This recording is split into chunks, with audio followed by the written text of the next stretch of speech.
Hello there. Welcome into a Tuesday edition of the show on this first day of October.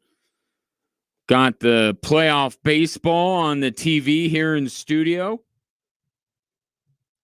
May talk a little bit about it because I'm feeling pretty good about my Detroit Tigers.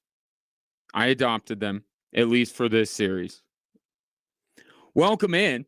Appreciate you tuning in, whether it's on your radio, online at extrasports1300.com, or on the new Extra Sports 1300 app, sponsored by Diversus Health, mental health, and well-being for all. A veritable cornucopia of sports topics coming your way over the course of the program, and I'd love to get your take, especially on the first couple of things that I will introduce to the conversation. 719-247-1313. You can call or text in. I will get to Pete Rose because that conversation is now in a different place, obviously, with his passing. And you know the conversation I'm talking about, Pete Rose in the Hall of Fame. So we'll get into that. But I got to, timeliness.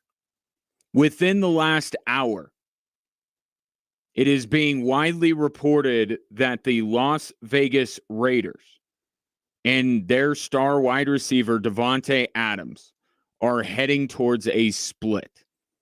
Now, let me just catch you up because things are moving kind of quickly here. So, last night, there is, and I don't know when this was posted or when any of this happened, but I saw it last night. There was a post on Instagram from an NFL insider who posed the question is, Davante Adams, has he played his last game for the Raiders? It was reportedly, allegedly, liked by Antonio Pierce, the head coach of the Las Vegas Raiders. Davante Adams was on Kay Adams' show and seemed a little put off by the whole thing, said he hadn't heard from the team. And then fast forward a few hours later, Ian Rappaport and others reporting Davante Adams would prefer to be traded. And Adam Schefter, within the last 20 minutes, says that the Raiders would consider a trade for Davante Adams if it is a package headlined by a second-round pick. So I'll let you mull that over for a moment. It felt somewhat inevitable that we were going to end up here with Davante Adams and the Raiders. But man, did both sides try to fight the good fight for a very long time. And I give Davante Adams a ton of credit because everyone was trying to push this guy out the door. Not because he can't play, quite the opposite. It was because he could. And fans, media wanted him out of Vegas so he would play for your team. Or just in general, a better team.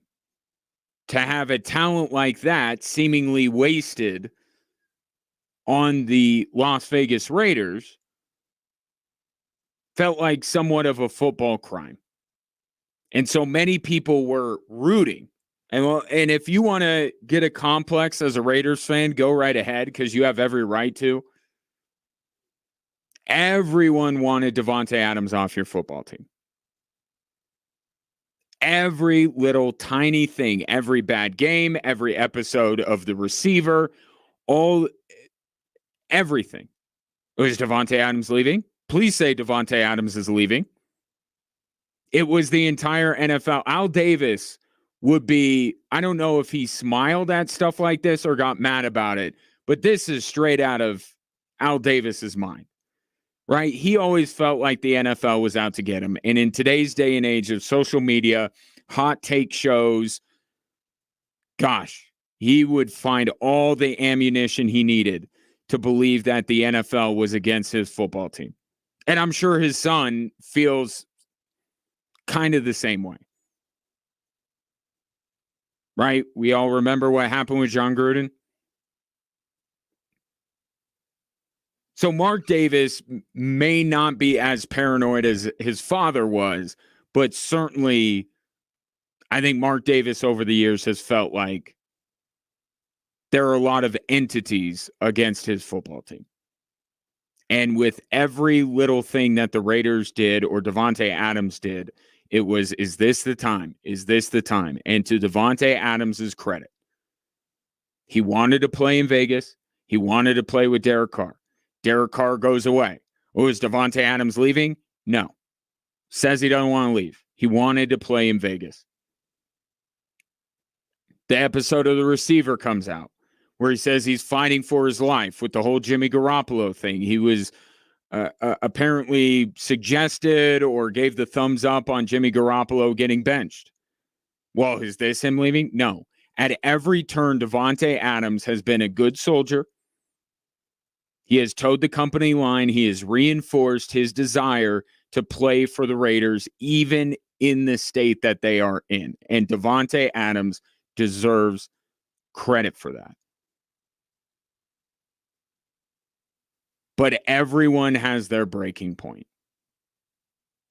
And maybe we'll find out that the breaking point is his head coach liking a post because this is the year 2024 and this stuff matters. Coach liking a post about you potentially playing your last game in Vegas. So now the NFL in general is getting their wish. At least it appears like we're heading down this road. That Davante Adams will be gone from the Raiders. And there is no shortage of suitors. 3 of them reside in the Raiders division. All 3 of those football teams could use someone of Davante Adams' talent. Chargers, just because they lost both Keenan Allen and Mike Williams, and Quentin Johnson has played pretty well, and Ladd McConkey. So I would put the Chargers at the bottom of the list of the 3. They're not as desperate, but that's the thing about a player like Davante Adams. Even if you have a couple of receivers, you still look at them and go, yeah, we could use them. But the Chiefs, because of the injury to Rashee Rice, and the Denver Broncos, for the reasons that I have been spouting since the summer, should very much be interested in Davante Adams. Now, the Chiefs thing is obvious with the injury to Rashee Rice. But I think I know that team well enough to know that there is a possibility that they won't deal for a wide receiver. And you say, how could they do that? They just lost Rashee Rice. This is kind of a stubborn organization that has every right to feel like they are smarter than everybody else. And everyone is screaming that the Kansas City Chiefs need to add not just a wide receiver, an impact wide receiver after losing Rashee Rice. My guess is, now there are other guys out there. Amari Cooper just had his salary converted to a signing bonus, so he'd be super cheap for any team that wants to take him in. The perpetual rescue effort for DeAndre Hopkins is back underway, trying to get him out of Tennessee. So we'll see if the Chiefs dabble in those guys. But if I know anything about this Chiefs organization, either they stand pat or they go out and get some other team's third wide receiver for nothing because they're the Chiefs and they have Mahomes. You could characterize that as arrogant. Wouldn't you be if you were Brett Veach? That would be my guess when it comes to the Kansas City Chiefs. That they would not be the highest bidder for Davante Adams' services.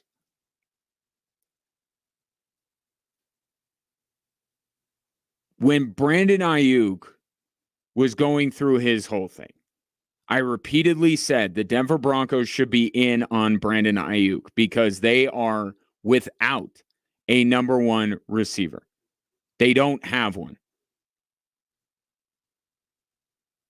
And what you saw on Sunday was just a further fortification of that. Courtland Sutton was the only receiver that they got anything from on Sunday. And I'm talking even in the second half when things cleared up in terms of the weather. It was Sutton, and that was it. And still, Courtland Sutton is not a number one wide receiver. Paired with the Davante Adams, now you have something. The Broncos should absolutely be in on Davante Adams. I don't even know why I would be posing a question. Do you think the Broncos should want Davante Adams? Yeah, they should. Because given what you saw the last 2 weeks from the Denver Broncos, you feel like the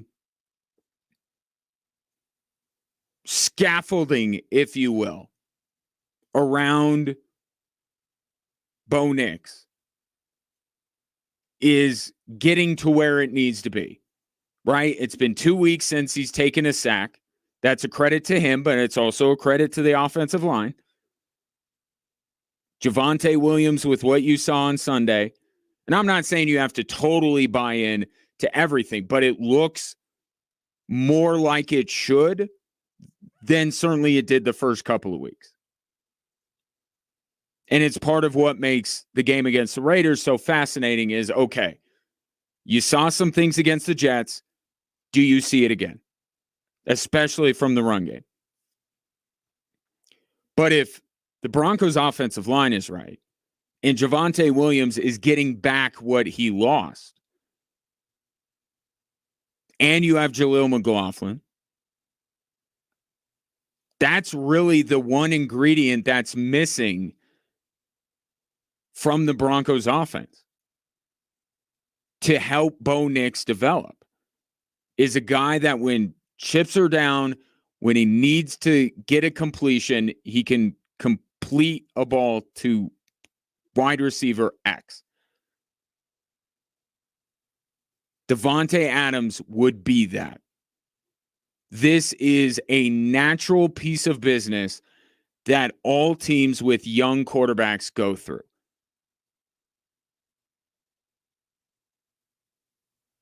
Right? Josh Allen with Stephon Diggs is a great example. Mahomes had Tyreek. The list goes on and on and on. Whether it be the wide receiver position or the tight end position, you need to get your quarterback a number one receiving option. And the Denver Broncos do not have that. And now all of a sudden, you have the wide receiver market flooded. Hopkins, Cooper, Adams. Now, the NFL trade deadline is usually a letdown. And some of this feels like, okay, what's the next thing on the NFL calendar? The trade deadline. All right, let's start hyping that up. Let's start dreaming big. The NFL talk machine starting to crank a little bit here. But so I don't know. I wouldn't say that all of the receivers that you're seeing rumored to be getting traded are going to get traded. Okay, I've been watching the NFL for too long, as well as you have. The NFL trade deadline is usually a dud. But when you have a player like Davante Adams, who is a star, he can make something happen. So many of these wide receivers, even ones that you would characterize as very good, do not have the ability to get business done. Davante Adams does. So there's a chance that the only wide receiver of any note that gets dealt this season is Davante Adams. Why wouldn't the Denver Broncos be absolutely blowing up the Raiders' phone? Now, there is an obvious question that goes along with this. Why would the Raiders trade within their division?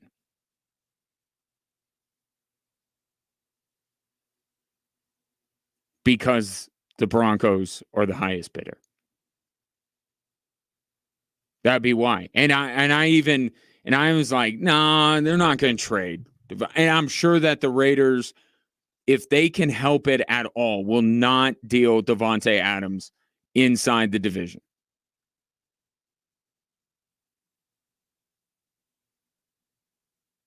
But I was talking to some people earlier, one a Raiders fan, but they both said the Raiders being so far away do not care. They just want the best assets possible as they continue to build or start to rebuild this roster. We'll see. We'll see if that's actually the case.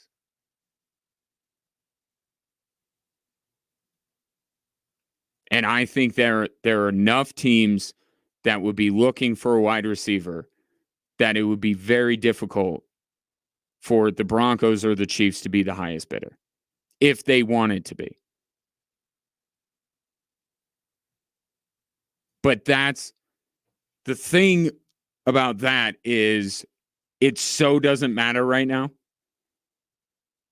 in this regard. The Broncos have to be in on Davante Adams. Like, that's what we're discussing. Yes, there is a big hurdle in the Raiders willingly trading Davante Adams inside their own division, especially to a team like Denver that is the closest to them, right? I can understand some of the disconnect with the Chiefs and like they're so far away from us. What does it matter? But the Broncos are on the Raiders level. And I'm not even talking about history. That is the rivalry that's going to be renewed on Sunday. I'm just talking about, okay, you have a plan to get better, right? And rebuild. Well, guess who's at the same level as you in a race to get better? The Denver Broncos. You want to help them do that?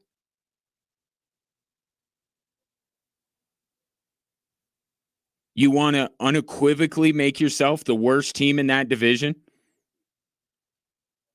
I don't know if the Raiders would be willing to do it.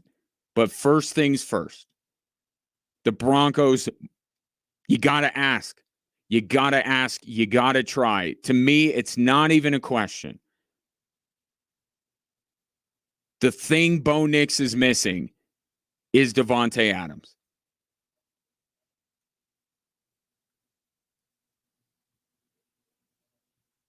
What do you think? 719-247-1313. Just getting going with this Tuesday edition of the show. Coming up next, we will re-engage in the debate. Pete Rose passing away. Will he be inducted into the Baseball Hall of Fame posthumously? That's next here on Extra Sports 1300.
The NFL news today moving fast and furious. Started the show talking Davante Adams. He may finally be on his way out of Vegas. My question to you is whether you're a Broncos fan or a fan of any other team that would be in the wide receiver business, would you want Davante Adams, and would you be willing to give up a second-round pick as a starting point for the, I guess, embattled receiver for the Raiders? Then there's this.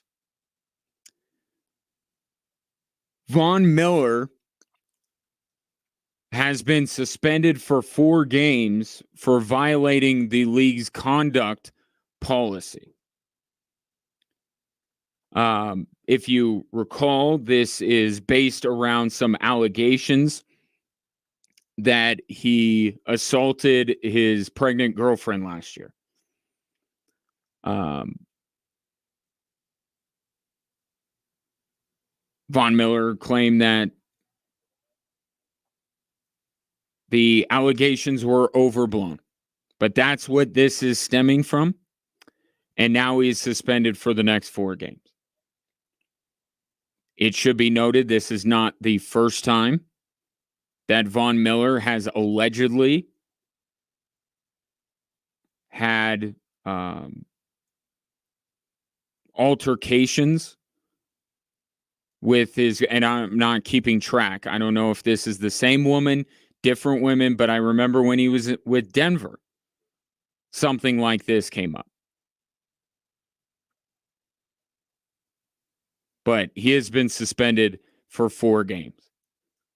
And Von Miller, oddly enough, given that I talked about him on a daily basis for so many years when he was a member for the Broncos, I kind of left Von Miller out of my assessment of the Buffalo Bills this season. Part of that, too, was, he was coming off of an injury. But I remember a couple of years ago when the Bills played the Chiefs, Von Miller wrecked that game. It looked like vintage Von Miller. And either in that game or it may have been a week or two after that, he suffered the injury and was lost for the year. Well, we know because of the whole Javonte Williams thing, the first year coming back off of these kind of injuries, you can't put expectations too high. Well, Von Miller was having a big season, a resurgent season for the Buffalo Bills. And the Bills were making a lot of people, yours truly included, look kind of foolish at the beginning of the year because of how good they were. Now, this is on the heels of not a great effort against Baltimore, but I came away from that game saying, you know what? I just got back in on the Bills. I'm not getting out now. Okay, but the way this works is like in boxing or the UFC. If you have 2 guys, 2 contenders, doesn't matter where they rank, one beats another, guess who the new number 1 contender is? So give that to Baltimore. That's what they earned by beating Buffalo on Sunday. For the first 3 weeks before they met up, Buffalo looked like the biggest threat to Kansas City. Baltimore got right against Dallas, and then they put it on Buffalo on Sunday. So it's okay to go from, well, it was Buffalo for 3 weeks, and now it's Baltimore. That's the way I look at it. 2 teams that I thought would be was thinking going into the game are among the few contenders that could potentially beat the Kansas City Chiefs.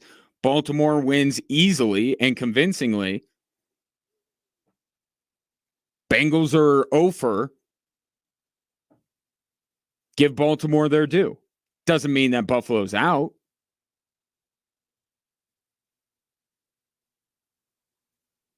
But now you add this in.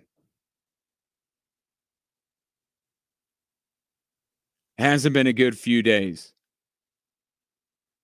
for the Buffalo Bills, as Von Miller has been suspended for 4 games for the league's personal conduct policy.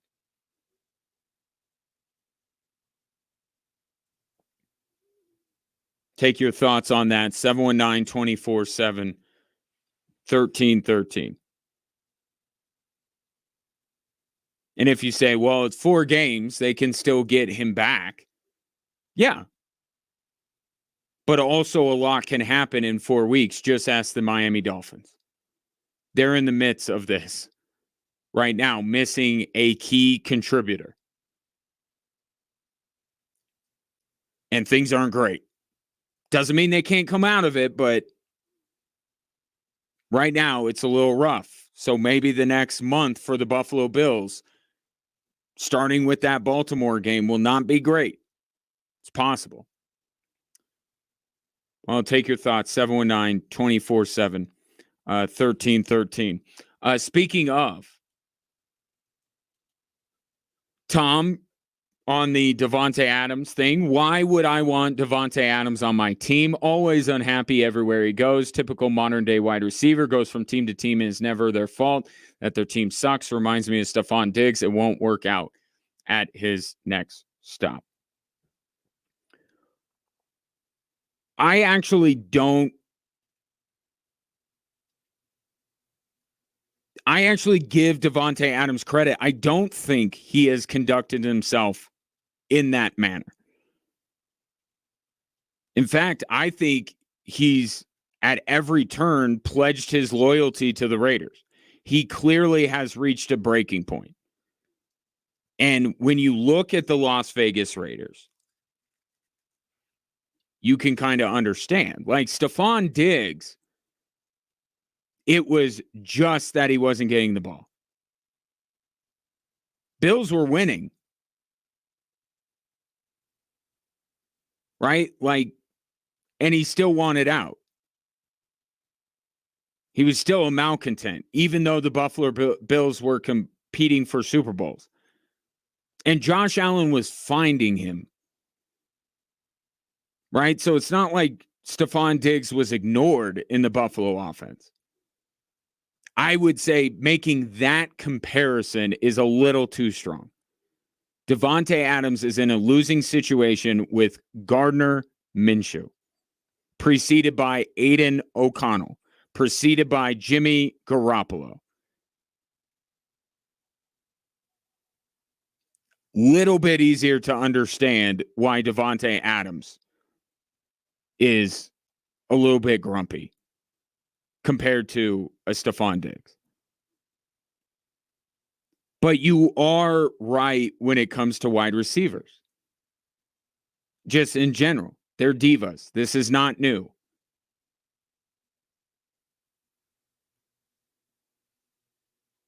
Terrell Owens may be the poster child for this. They are. But you know why they are?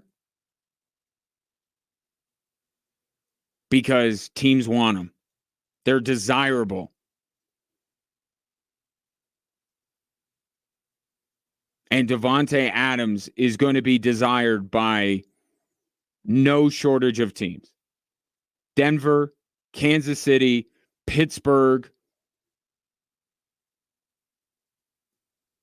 the Jets. I mean, right there, that's just in one league. Say nothing about teams on the NFC side of things. A potential reunion in Green Bay. Like, there are going to be a lot of teams that are going to be mentioned with Davante Adams because of his talent. And when you're talented, when you are in demand, That's how it manifests itself in wide receivers. It's not the most desirable trait, and they do wear out their welcome for sure. But again, if I'm the Denver Broncos, maybe Adams is not the guy that I'm targeting first and foremost, but expand it out. DeAndre Hopkins, Amari Cooper. This is what the Broncos need.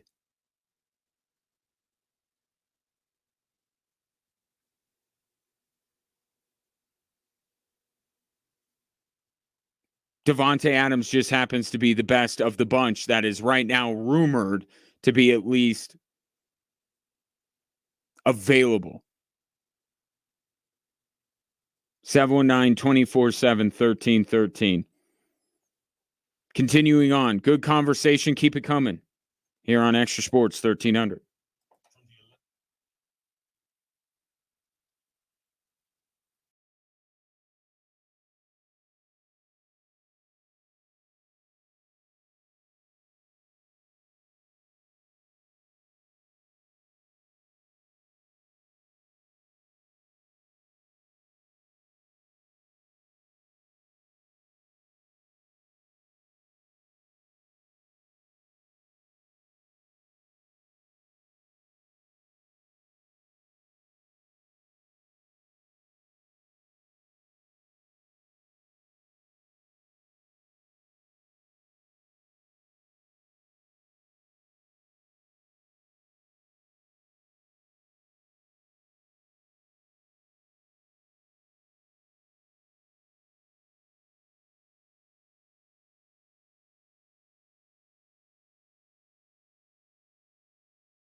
It's the most wonderful time of the year.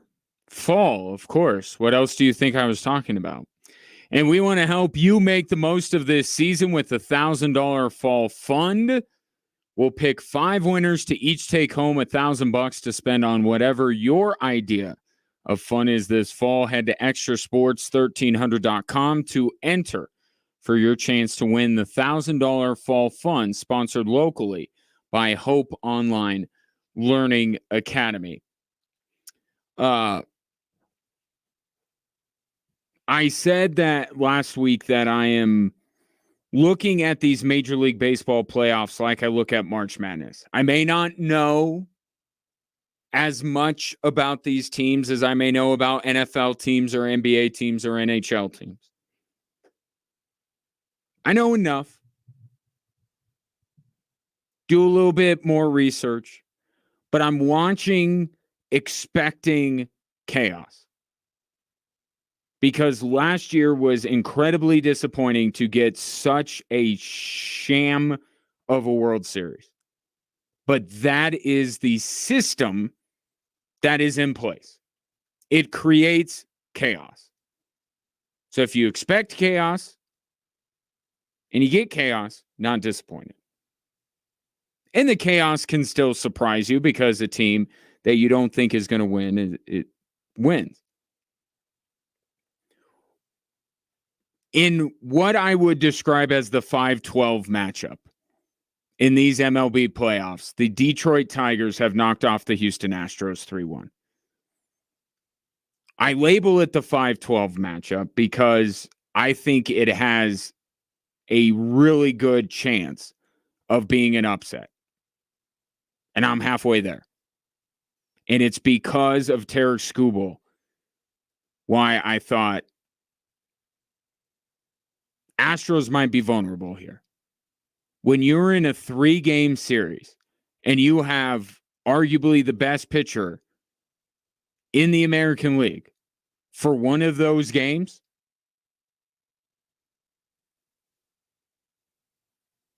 that's how these upsets happen. And Skubal lived up to it. Tigers beat the Astros 3-1.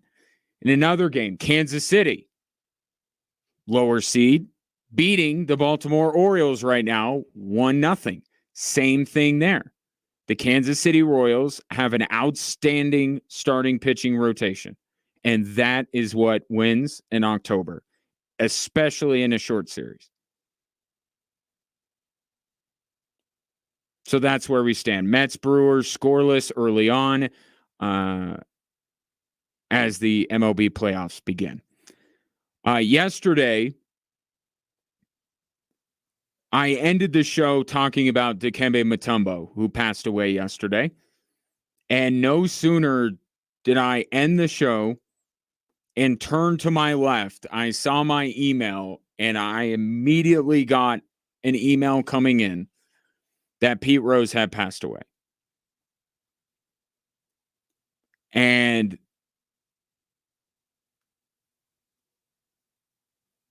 I was, for a very long time, a fan of Pete Rose, the player. When I played baseball, I slid headfirst into every base. What I admired about Pete Rose, the baseball player, is that he wasn't, I don't want to say he wasn't even close to his team's best player. But I mean, you just take the Reds teams, like, he wasn't Johnny Bench in terms of talent. He wasn't the most gifted player, but he played so damn hard. And that's what when I was learning about baseball growing up, obviously Pete Rose was not someone I got to watch, at least live. But learning about the game of baseball, that was a player I gravitated towards. And it's funny, I think two of the athletes that I admired as players, Pete Rose and Dennis Rodman.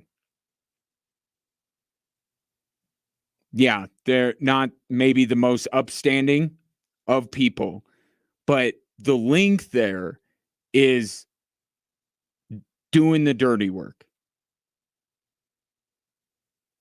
right? Outworking people, not being perhaps the most gifted player on the field or on the court, but still being able to play at that level because of the effort that they put in. And because I admired the way that Pete Rose played, for a long time, I was a proponent of him getting into the Hall of Fame. I don't want to say it's maturation because it's not. It's just you get older, you change your opinions. Some of them are because you grow more mature. Some of them are just because you change your mind.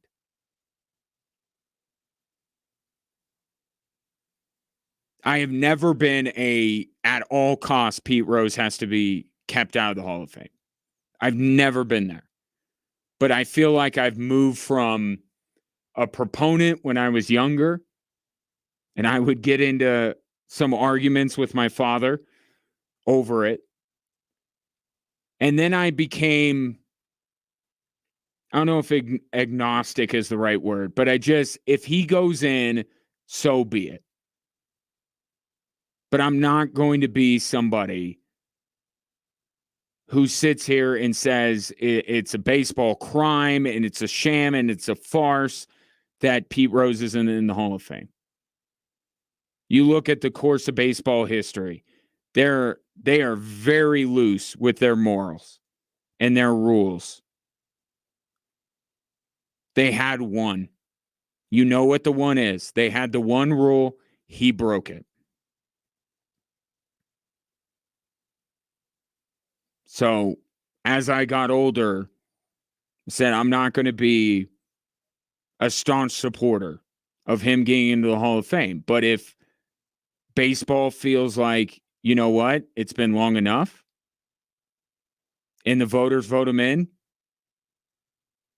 I'm not going to protest.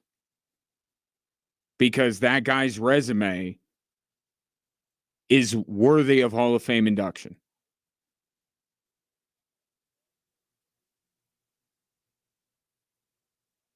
Now, Dan Patrick threw out something this morning that I thought was interesting. He seems to think that there's more to the Pete Rose story when it comes to gambling. And obviously, Dan Patrick is very well connected, talks to a lot of really smart people, people in the know. And if he's sitting there saying, I think, and he's not directly sourcing this to anybody, but listening to Dan Patrick as long as I have, I tend to kind of, if he has a hunch, if he has a gut feeling, if he has one of those things, I tend to think that might be right. Maybe there is more. If he broke baseball's cardinal rule just as a manager,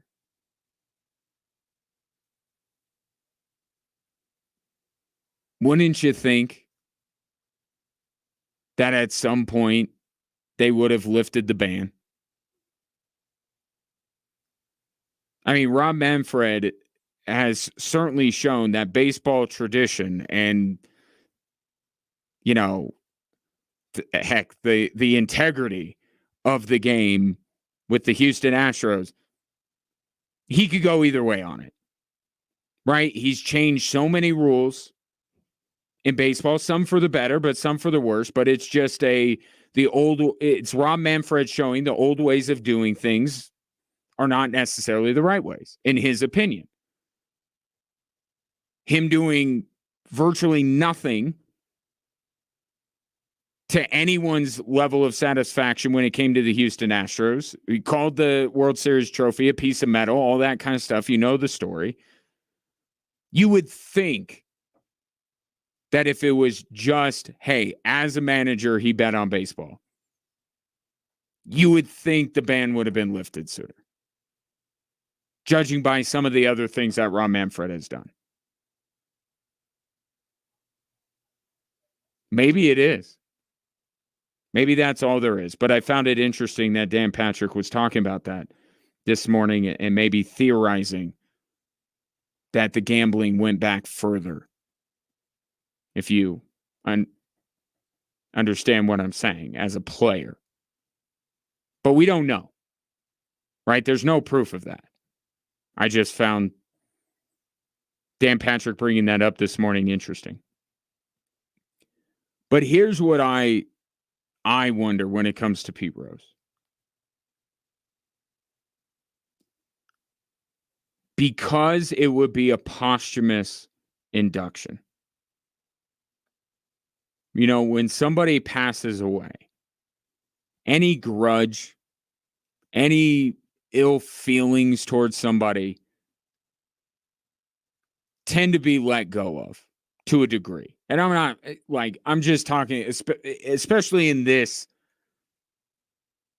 world, the sports world. I'm not talking about all areas of life. But in sports especially, don't you kind of let go of some of that stuff?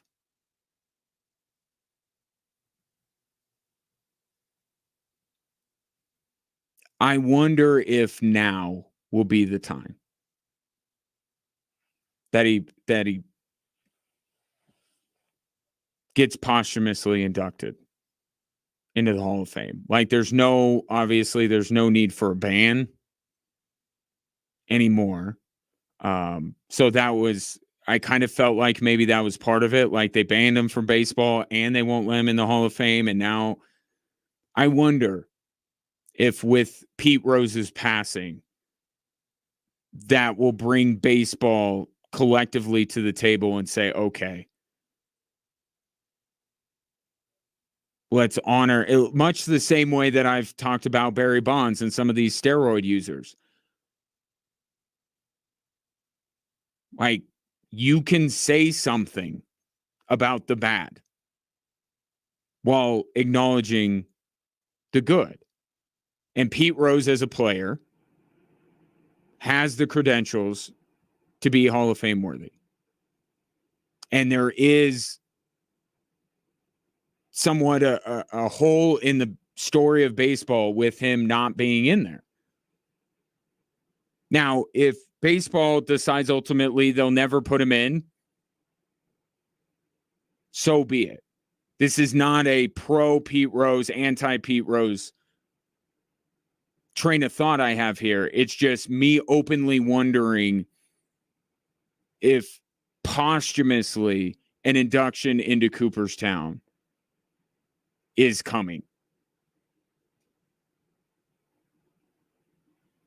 Where they don't have to invite him to stand up there, give a speech. They don't have to do all that.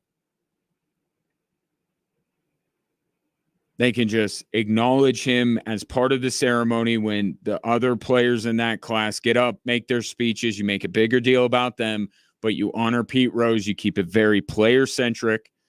And then when you put him in the Hall of Fame, you say something about him being banned. And maybe I'm talking myself into it a little bit because now I'm thinking, couldn't Pete Rose be a great poster child for the dangers of gambling?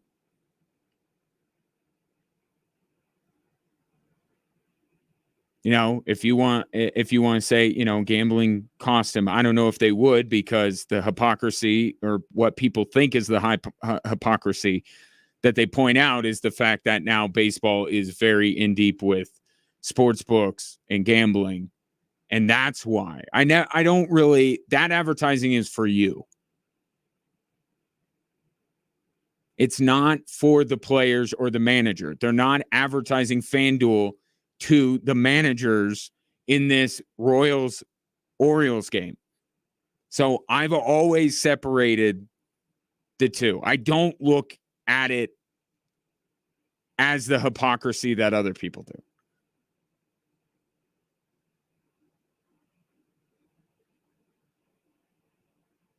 But I wonder if Pete Rose now gets in posthumously because some of the other hurdles and barriers that they would have to go through to get him enshrined into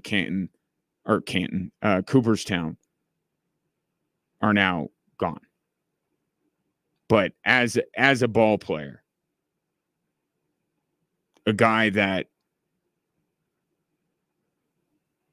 you would love, maybe not plowing over catchers.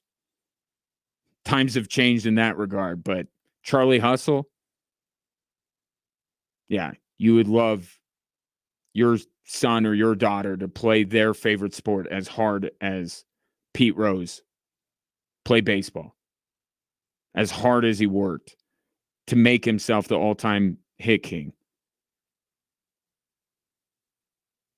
And maybe that's how he should ultimately be remembered. Take your thoughts on the passing of Pete Rose and whether you think now that he has passed away, he'll get inducted into Cooperstown. 719-247-1313. Coming up next, we'll get back to the Broncos because I have seen a little bit of overreaction to what we saw on Sunday from Bo Nix. And I want to talk more about the Broncos win over the Jets. That's next.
Welcome in Drive Time Sports on this Tuesday. Ryan Kaufman with you. A reminder, you can watch the show live on a daily basis.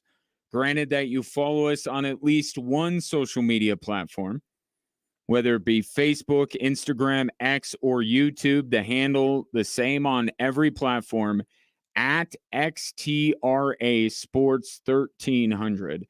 And while you're there, you can even send in your thoughts on the day's topics. Kind of one-stop shop, if you think about it. Jessica Mendoza, KKTV 11 Sports, will join me in the next segment to discuss many sports topics, including what we saw on Sunday from the Denver Broncos. And I believe I said this yesterday. Bo Nix is so far from the main story of Sunday. It's like not even funny. So I balanced the show with that in mind. I talked about Bo Nix for a couple minutes, but the story was the defense. The secondary story was Javonte Williams.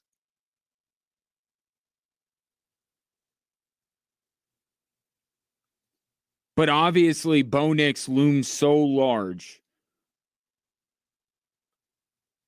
with this organization, with this fan base, that you have to have a conversation, right? You have to have an opinion, a reaction, because Bo Nix means everything to this Denver Broncos team, right? In terms of their future success, in terms of being back to its former glory as an organization, Bo Nix is the key to that. We know that. But right now, through 4 games, it's the defense. That's the biggest story.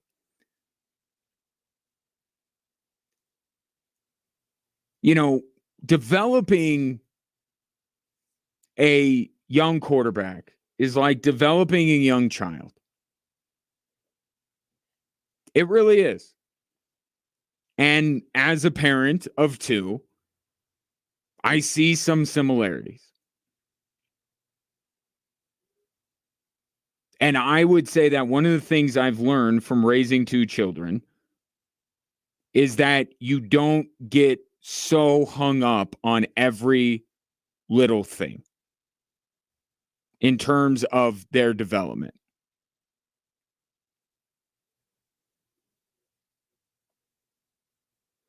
The person that I raised my children with for many years was very hung up on that stuff, and it was actually quite the sticking point in our relationship. But I feel like you're just looking out for those little flashes of their developing, right? If they start to crawl a little bit, then it's okay that they don't immediately start crawling the next day and now they're moving on. Like, development is not linear, right? But you just look for every now and again those signs of, okay, they're on the right track. And I think that's what you saw in the second half with Bo Nix, right? The first half was abysmal, terrible. And there's no other way to characterize it. Now, you choose whether you want to blame the weather or not. Aaron Rodgers was just on the Pat McAfee show, as he tends to do, and went off on the weather. So it affected one of the best quarterbacks of his generation. Don't you think it's going to affect a young quarterback like Bo Nix?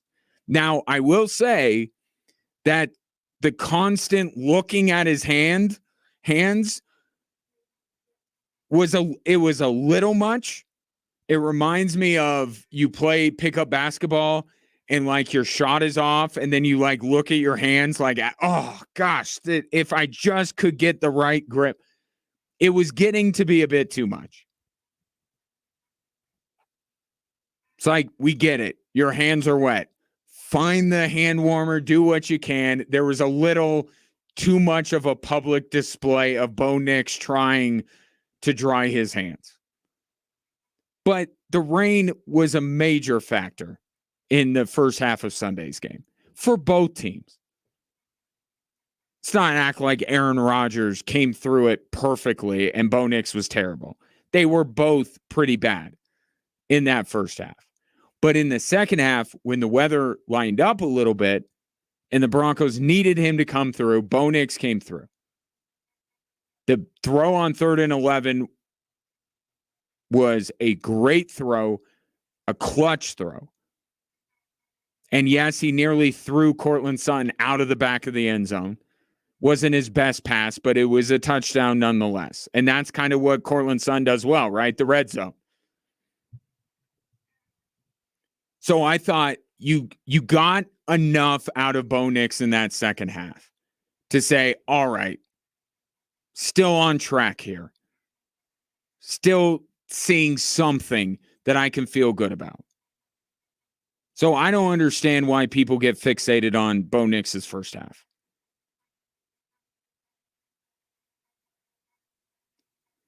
The second part of this and why developing a young quarterback is like child rearing, it is not helpful or productive to compare.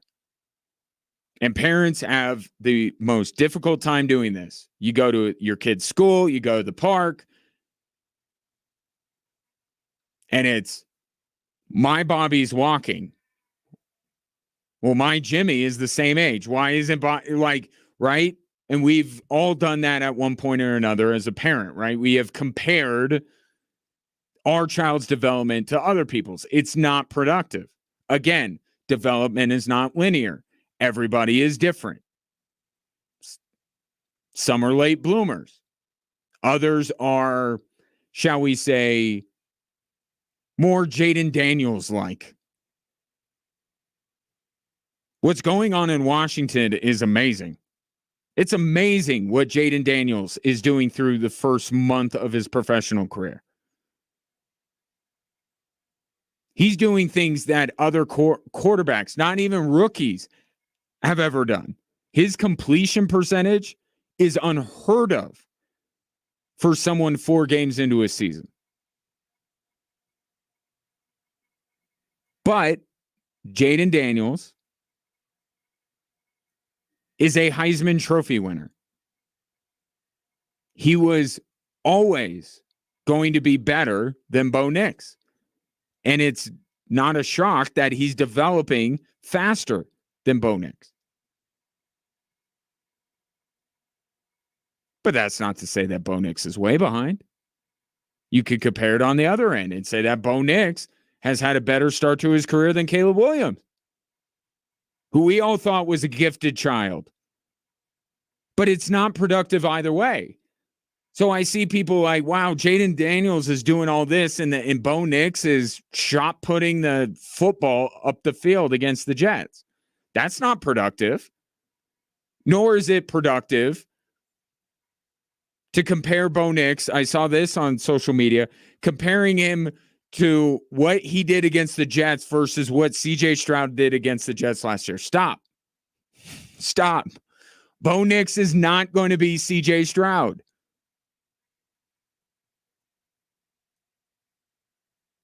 But it's not productive. You just, as difficult as it is, whether it's your child or your franchise's rookie quarterback, you got to keep the blinders on. You just got to compare what they were the day before to what they are now and see if there's progress. And I think you got enough from Bo Nix on Sunday to say, okay, got a couple of good things. Don't love the first half. Let's see what happens at home against the Raiders on Sunday.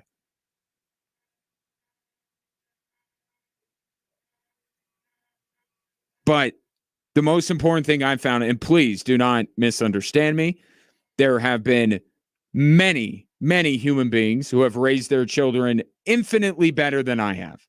I'm not sitting here as an expert. I am merely comparing because I do see the similarities here. I am not an expert. It's just kind of what I've learned was good and what wasn't very good about raising my children. But the most important thing that I found is that the environment has to be right. The support system, the scaffolding, if you will, has to be right. And I talked about this earlier. What you saw in the Jets game was flashes of the old Javonte Williams. which we know whether it's Williams or whether it's Bidet or whether it's Jaleel McLaughlin, they got to be able to run the football. Last 2 weeks, Bo Nix has not taken a sack. That's a credit to the offensive line, as well as the fact that the Broncos have been able to run the football better the last couple of weeks. So it does, the way I look at it, because I'll say that I thought that the Broncos would be 1-3 at this point. That's what I thought. So they've won one more game than I thought they would. But in terms of the way this team looks, I feel like Sunday, if what they got from Javonte Williams is real, and it's not just a one good day and some slippery hands and arms that couldn't quite grip Javonte Williams, because it could be that. We'll find out with better weather on Sunday against the Raiders. But if that's real, with the way that Bo Nix has looked, with the way that the offensive line has looked, it's basically what I thought the Broncos would be for this season. They can run the ball. They have a good offensive line. Bo Nix has his moments, but also very much looks like a rookie.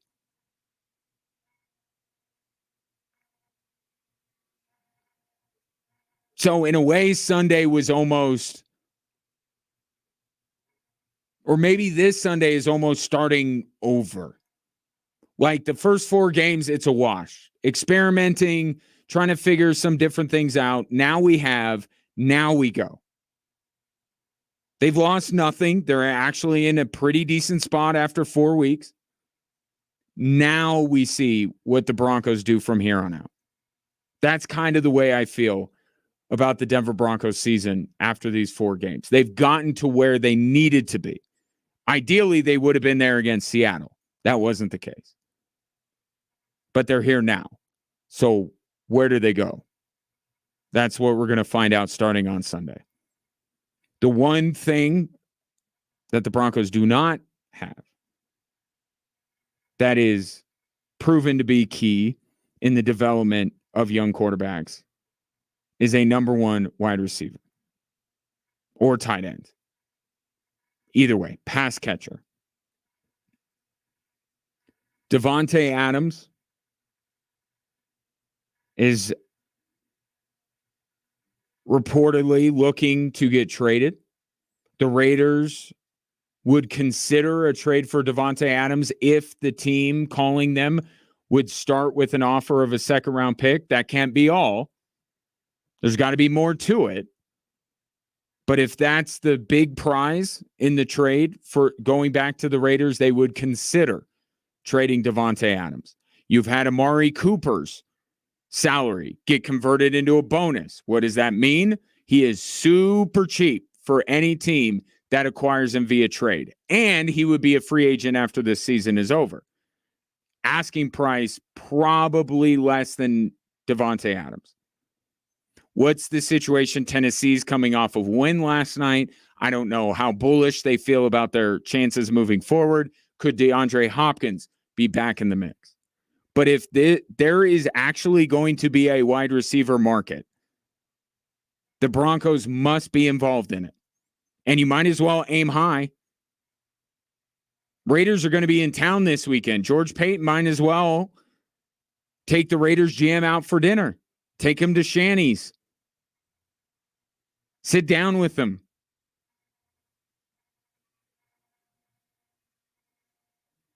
If there is going to be a wide receiver market, legitimate number 1 wide receivers available for the Broncos to get, they should be in on all of them.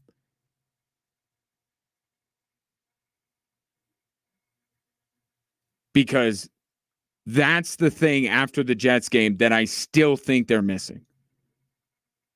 Because I think maybe they got the old Javonte Williams back. Find out on Sunday.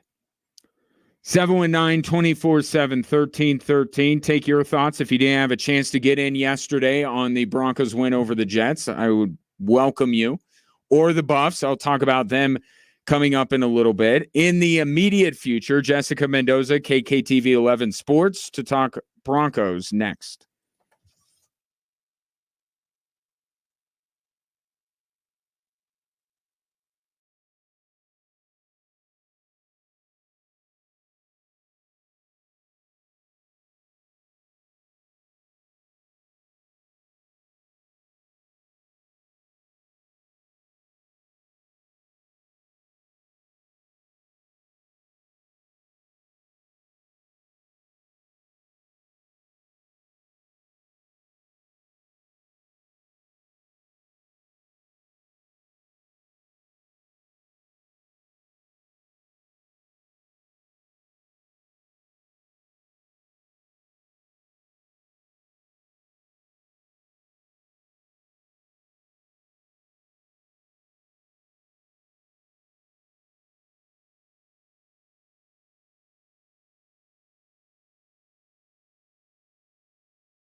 Welcome back. Drive Time Sports. Broncos at 2-2, coming home for 2 in the AFC West, the Raiders and the Chargers, and a fair amount of other NFL news items have come across the wire today. And joining me now to discuss is Jessica Mendoza of KKTV 11 Sports. Jessica, how are you today? Doing good. Doing good. Thanks so much. Let's start with the significance of Sunday's win for the Denver Broncos. Does it change the way you think about what this season could be based on what you saw on Sunday, or maybe more accurately, what you've seen the last 2 weeks from this team?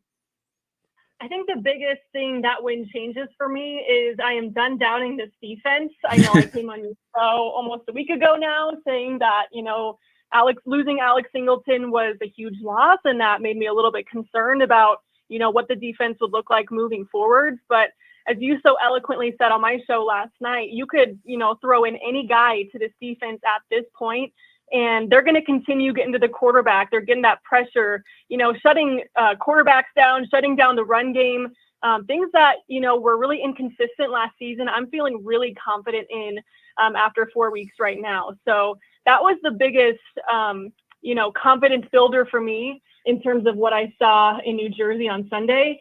But I still have a lot of questions about this offense and what they'll be able to do, with all the conditions and all of the, external factors that you put into that game against the Jets. I still have a lot of questions. So I think that this game against the Raiders this Sunday is going to mean a lot for the Broncos offense. Do you dismiss the first half for Bo Nix given the weather, or did you see some things that you're like, I don't know if this is all rain related? It's hard to say it's all rain related when it's a couple things that we saw in weeks 1 and 2, right? Some just feeling like the game might be a little bit too fast. But I think you do have to give him some credit seeing the way that Aaron Rodgers did struggle. Granted, I think a lot of the reasons Aaron Rodgers struggled was because he got sacked 5 times and was constantly seeing that pressure. And I felt like the offensive line did their jobs for the most part on Sunday, despite the rainy conditions. So, you give them a little bit of credit there, but you of course wish you saw a little bit more. And, just some of those, misconnections with the receivers, the bad throws are just things that you're still like, okay, he's a rookie quarterback and he's going to learn. So it's still those growing pains for me. Jessica Mendoza, my guest. I'm sure you saw the news about Davante Adams, maybe also saw some things about Amari Cooper. Should the Denver Broncos be in on trying to acquire these wide receivers, obviously with Davante Adams being the biggest name? Well, I think my question, just goes back to how much can the Broncos afford, right? I think that, the whole Russell Wilson deal still looms big in Denver. Of course, I think the Broncos, a big issue for their offense is the lack of weapons. And I feel like they don't have a lot of really great playmakers, and they're having to force a lot to Courtland Sutton a lot of the time. And that's where we saw some turnovers earlier in the season. So, of course, would love to see some big names like Amari Cooper and Davante Adams in Denver. How realistic that is, I'm not so sure, but I guess it just depends on what's really going on there in Cleveland and in Las Vegas and how willing they are to, get rid of some guys, especially for the Raiders, getting rid of Davante Adams to a division rival. I'm not sure what that would look like, but I would love to have either one of those guys wear orange and blue on Sundays.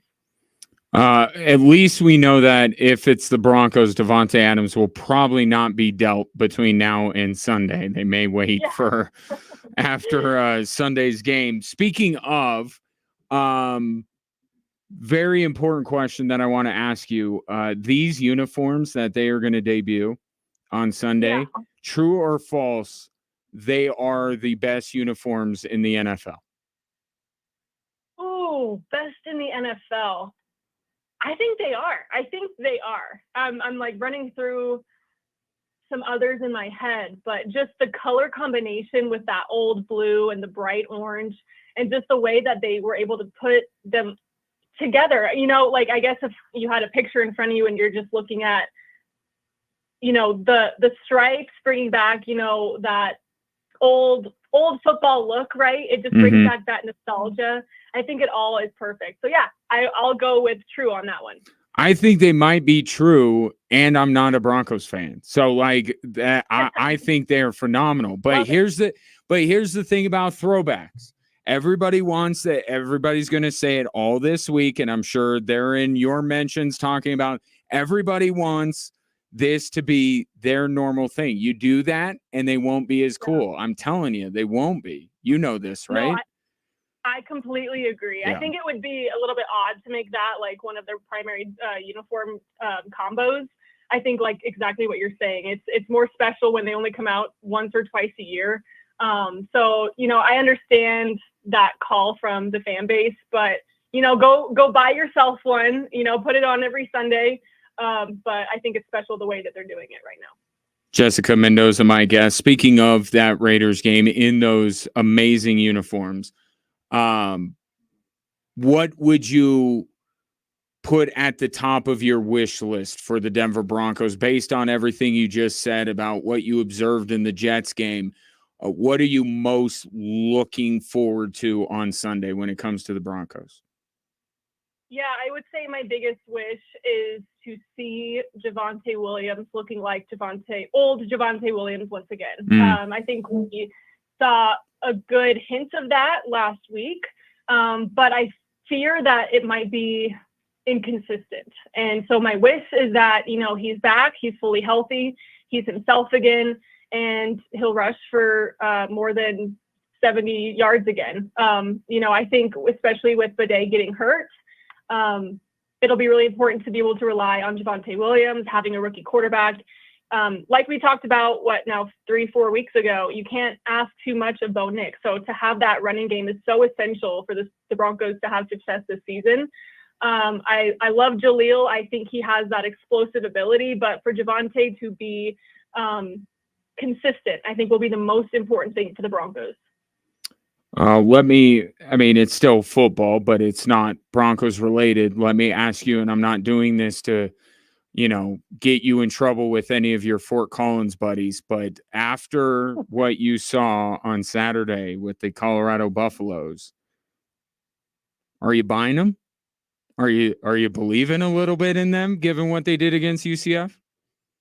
You are going to get me in trouble. I am. Everybody in Fort Collins, turn off your app or whatever now. Don't listen to what Jessica's about to say.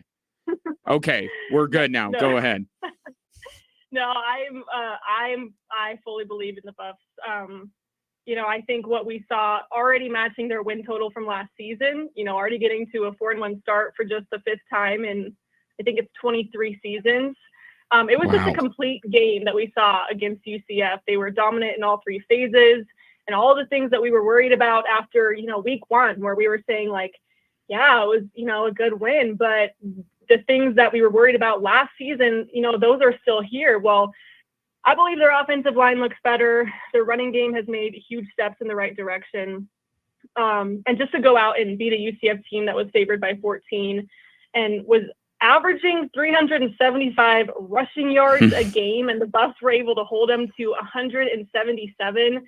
That says so much just about the growth. So, we heard a lot from the Buffs earlier in the year, how they felt so much better and they couldn't wait to come out and show us, how much they've improved during the offseason. We all had those question marks, but I feel like finally in that game, that was enough for me to say that this CU team could definitely and probably will be ranked if they can pull out the win in 2 weeks against Kansas State.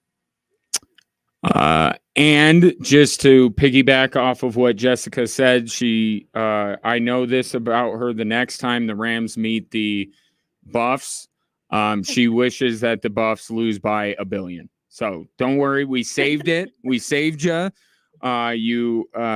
We know where your fandom lies, but like any good journalist, you're able to put that aside and give us the straight truth. And for that, I very much appreciate you, Jessica, and appreciate the time. What are you doing on 11 today at 5:30 and 10? Yeah, so we'll be talking about Air Force and Navy. Coach Calhoun and a couple players sat down and talked with us today about, the Commander-in-Chief's trophy competition coming back and being at Falcon Stadium this Saturday. It's a 4-0 Navy team coming to town. They look really good.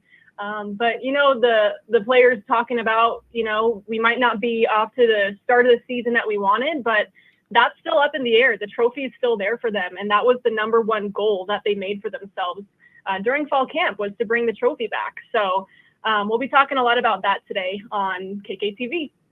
Sounds good. We'll be well, I won't be watching at 5:30, but I'll definitely be watching at 10. Thank you for the time, Jessica, and we'll talk soon.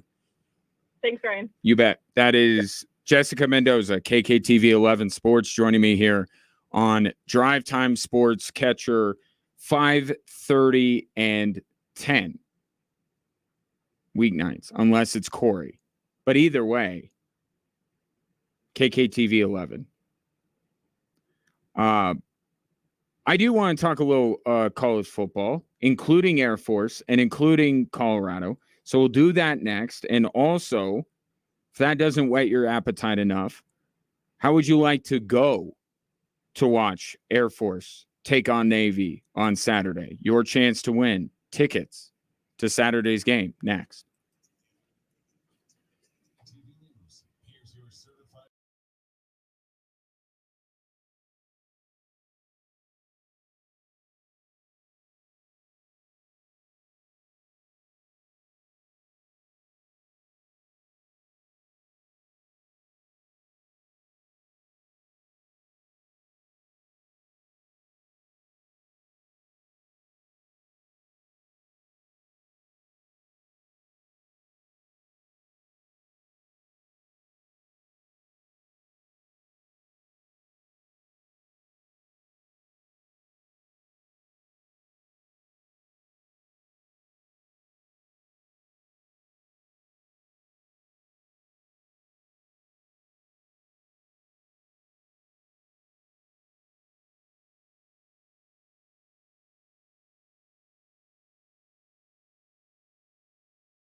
It's actually simply not heartburn in the first place. No more stashing in essence. Try Prilosec OTC. One pill a day, 24 hours, zero heartburn. It's possible.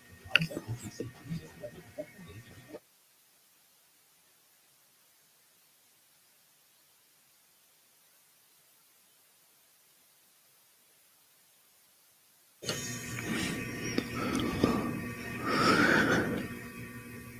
Saturday, it begins at Falcons Stadium. Air Force's quest to reclaim the Commander-in-Chief's trophy as they host Navy. And I got to say, pretty good time for a kickoff. 10 a.m., Falcons win. Plenty of time to go out and celebrate afterwards. If you would like to go, I have 4 tickets with your name on it, as long as you are the 13th texter to text Falcons and your name to 719-247-1313. That game against Wyoming on Saturday, you saw progress. You saw improvement from the Air Force offense. And what you weren't expecting, or at least I wasn't expecting. Gotta stop looping you in with my false premonitions. I did not see the defense being the side of the football that ultimately let down Air Force.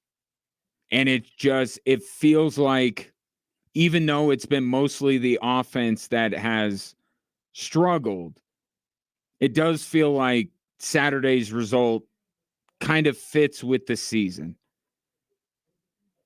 Just something goes right, the other thing goes wrong. But this week is unlike any other, because literally the season pauses. Right? Whatever was going on with Air Force before, good, bad, or indifferent, that's now put to the side. It's just, there's really nothing like it in college sports and sports in general. We throw around that phrase, throw out the records when these two teams meet up. It really is that when these service academy games go on, and it's so unique. The relationship between the two institutions, it's as fierce of a rivalry as you're going to find. But there's also, it's a fierce rivalry that is built on respect. But it's like, it doesn't, Navy's off to a terrific start. Okay. This is for the CIC trophy. Like, it's different. Same thing with Air Force. They're off to a rough start. Well, they win the CIC trophy, there will be a large portion of the fan base that won't really care that much about what happens in the Mountain West. That's how big Saturday's game is. And that's the uniqueness of it all, is that the season almost pauses for these games.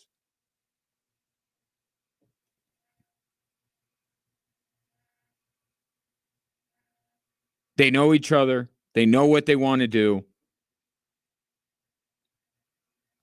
And it leads to a situation where, yeah, you may feel strongly about one team or another, but who knows what happens when they meet up on Saturday.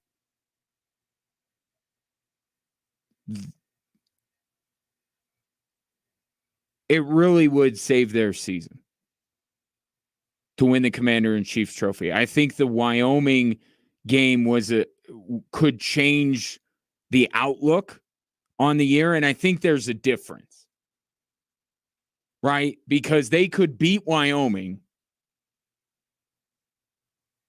and still lose a fair amount of their games from that point on, and not have a great season. But it would make you think, okay, maybe some things are going in the right direction. With Navy and Army, it's literally season saving. It does not appear that the Falcons are going to turn the tide a little bit when it comes to the Mountain West. And I think it's fair. Don't love it, but it's fair given what you've seen so far. But if they can pull out these 2 victories, and it won't be easy because Navy and Army both look really good. Really good. But that's to what Jessica Mendoza was saying in the last segment. I mean,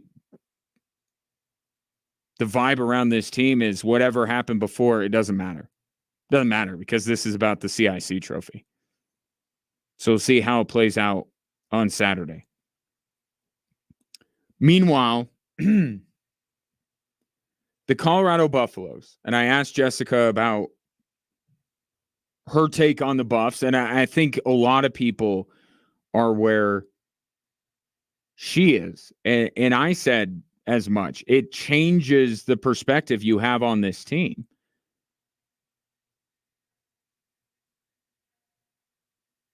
And now that the Buffs are going into a bye week, I kind of had a chance to look. We talked about this going into the year that the Big 12 could be quite chaotic. It has lived up every bit to that reputation or that expectation. Here's what's happened in just 2 weeks since the Big 12 season started. Utah, not with Cam Rising, right? You want to talk about some expectations changing, teams looking a little bit different than you expected. How about Zach Wilson's little brother as the quarterback of the Utes, not Cam Rising? Utah beats Oklahoma State in Stillwater and then turns around this past weekend and loses to Arizona 23-10 at home. They go into Stillwater and win. And then they come home and they lose to Arizona. Oklahoma State, meanwhile, has now completely dropped out of the top 25. And they're 0-2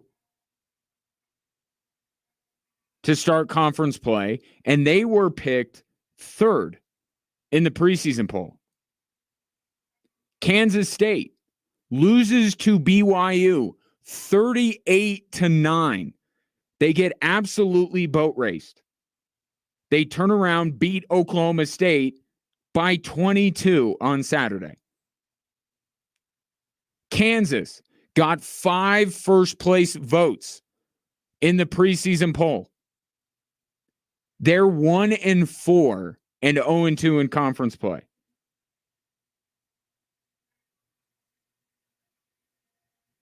And CU hasn't been immune to this. CU needs a miracle throw from Shedeur Sanders to have a chance to beat Baylor at home, and then goes on the road as 2 touchdown underdogs against the best rushing team in America,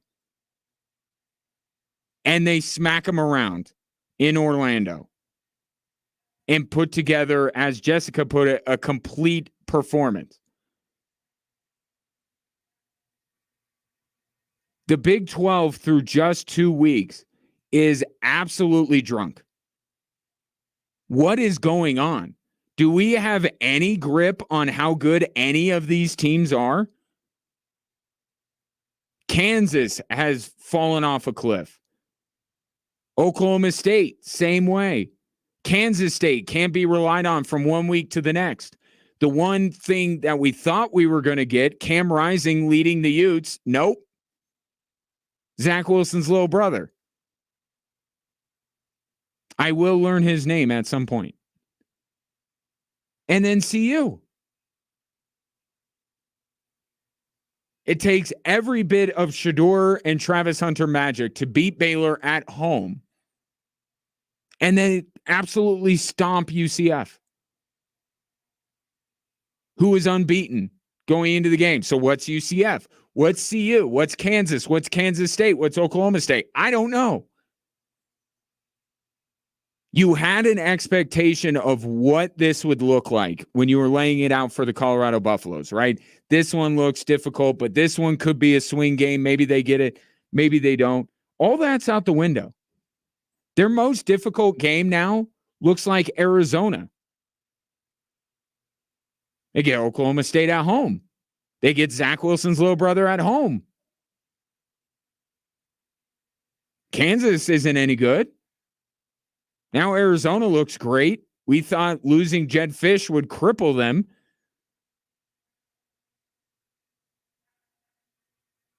This conference is absolutely nuts. And it's been 2 weeks. And the question becomes, can CU capitalize on the chaos? So far they have. They're 2-0. They don't have Iowa State.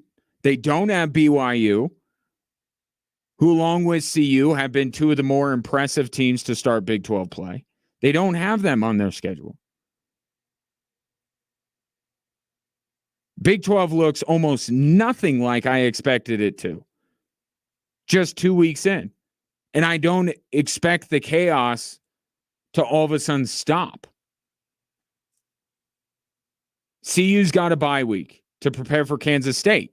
Kansas State has a bye week to prepare for CU. That's going to be a fascinating game.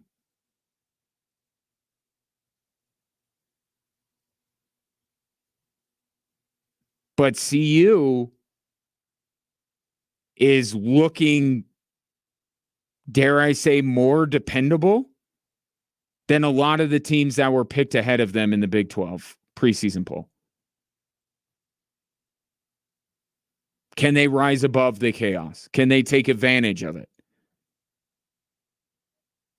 and find themselves in the conversation for the Big 12 title game? I don't think that that's crazy to say, because this league is inherently crazy. At this point, I take nothing off the table.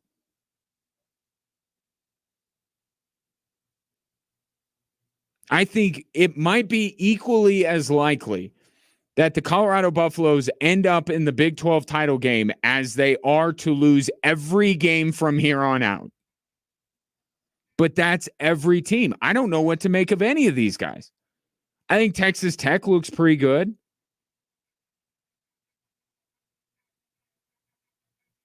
But I wasn't expecting Arizona to smack around Utah after Utah went into Oklahoma State and won. No one can get a read on any of these teams.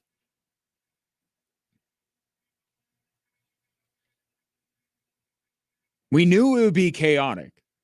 I remember saying that on the air, and I've heard other people say it, and yet it's so much more chaotic than I even expected. It will be fascinating to see Colorado come out of this bye week against a Kansas State team also coming out of a bye week. I can't take just what they did against UCF and say, oh, that's them the rest of the way. I can't do that. The constants that I know, Shedeur and Travis, are the two best players in the conference. That's what I know. And that's going to allow them to spur on some of this chaos as we've seen. But the Buffs team I saw on Saturday, with the defense making huge plays right when they needed to, Dallin Hayden is back. He and Micah Welch together as a two-man backfield, like, maybe. Maybe this could be who they are. And again, the thing that impressed me the most about Colorado was not any of what I just said. I said 2 weeks ago that Dallin Hayden was their key to a running game. And I said I like Micah Welch. And Shedeur and Travis are Shedeur and Travis. It's the way Deion coached. And I saw a video posted by his son where the players at the end of that first half are wanting to take shots to the end zone.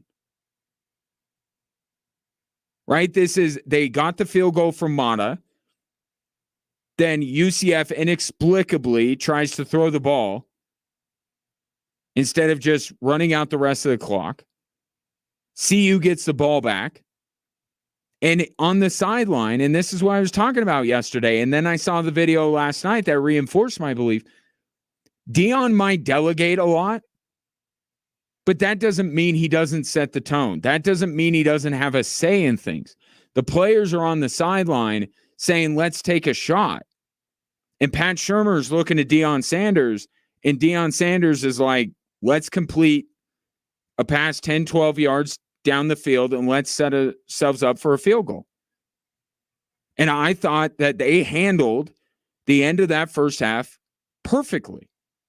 And it gave them control of the game. And I had not seen the Colorado Buffaloes handling those situations, Deion Sanders and his staff handling those situations better than their opponent. For a season and a half now, I haven't seen it. I saw it in Orlando.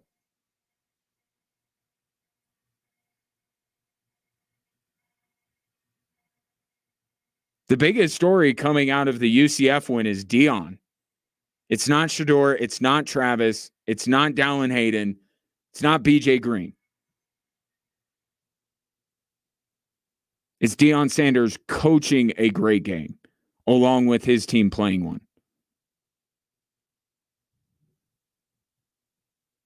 Can they capitalize on the chaos? That some of these teams that we expected to be far above what CU would be, all of a sudden don't look anything like that. And the Buffs are sitting at 2-0. 719-247-1313. Take your thoughts on the Buffs and the Falcons.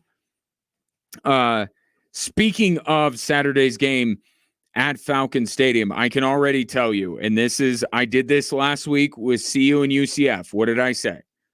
That line was way too big.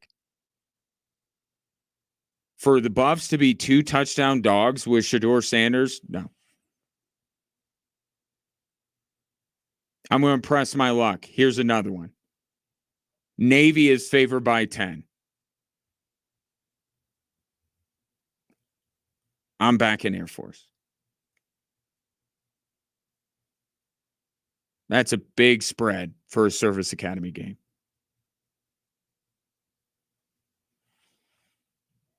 No matter what side of that game that you choose to bet, I would suggest that you do it on the Circus Sports Colorado app. And if you'll notice that game, each side of the spread minus 110. They do that. They do that as much as possible. Unlike other sports books, which routinely use $1.15, $1.20, right? It's just them getting a little bit more out of you. Circus Sports Colorado. Keep as little money as possible on large market bets. They strive to make their splits minus 110. And they don't limit players based on their winnings. Other sports books will. It all adds up to a better experience. It's better for the better at Circus Sports Colorado. That's why I make it my sports betting app of choice. Download the Circus Sports Colorado app today. Must be 21 years or older and present in Colorado to bet. Gambling problem, call or text 1-800-GAMBLER. The 3 stories that are driving the show next.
Hello there. Welcome in Tuesday edition, Drive Time Sports. Glad to have you. Ryan Kaufman is my name.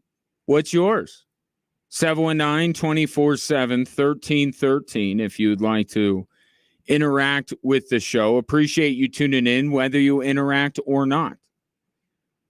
Whether you're listening on your radio, streaming the show online at extrasports1300.com, or you've downloaded the new and improved Extra Sports 1300 app, sponsored by Diversus Health, mental health and well-being for all.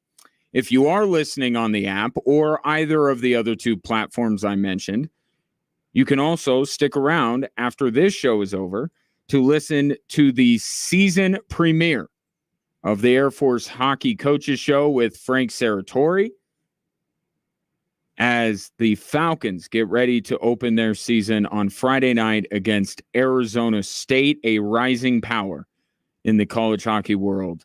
Be an interesting weekend at Cadet Ice Arena, and you'll get Frank's thoughts coming up at 6 o'clock. In the meantime, you and I have much to discuss, including the three stories that are driving the show.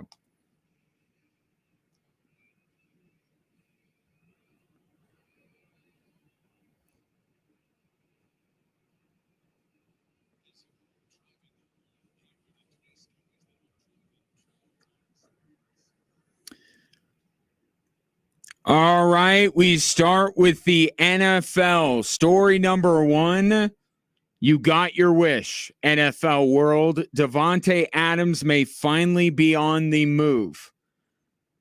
This all apparently is stemming from, or I shouldn't say that. Davante Adams' patience has been tried quite a bit over the last few years in Vegas, and perhaps the match that lit the fuse was a simple like of an Instagram post that asked whether Davante Adams had played his last game as a Raider. That like was not Davante Adams's like. It was Antonio Pierce's. Why you would do that? You already know that things are not all warm and fuzzy between the organization and Davante Adams. He went there expecting to play with Derek Carr, and you said, goodbye, Derek Carr. Here's Jimmy Garoppolo. Here's Aiden O'Connell. And to cap it all off, here's Jorts himself, Gardner Minshew. No, you're not wasting the prime of your career. Why would you like that? Like, that's, forget the other part of this. Why, if you're Antonio Pierce, are you liking any posts? I'm sure he was hacked. I'm sure that's what we're going to hear. But apparently that was the match that lit the fuse, and now Davante Adams would prefer to be traded. Yeah, I would like to not be here anymore. Adam Schefter also reporting that if you would like to acquire the services of Davante Adams, the only way you are going to pique the Raiders' interest is by offering a second-round pick to start. Can't be the only thing, but that's the main thing. I hesitate to even ask the question, because why should it be a question? Yes, the Denver Broncos should offer a second-round pick and something else to acquire Davante Adams. And if that doesn't work out because the Raiders don't want to trade him to the Broncos, go to the Browns with the same offer. Now that, and we'll see Sunday with the Raiders game, but if Javonte Williams is going to start running the ball like he did against the Jets regularly, and the offensive line is going to protect Bo Nix the way they have protected him over the past 2 weeks, none sacks, and Sean Payton, like he has the past couple of weeks, put Bo Nix in positions to succeed, do what makes him comfortable.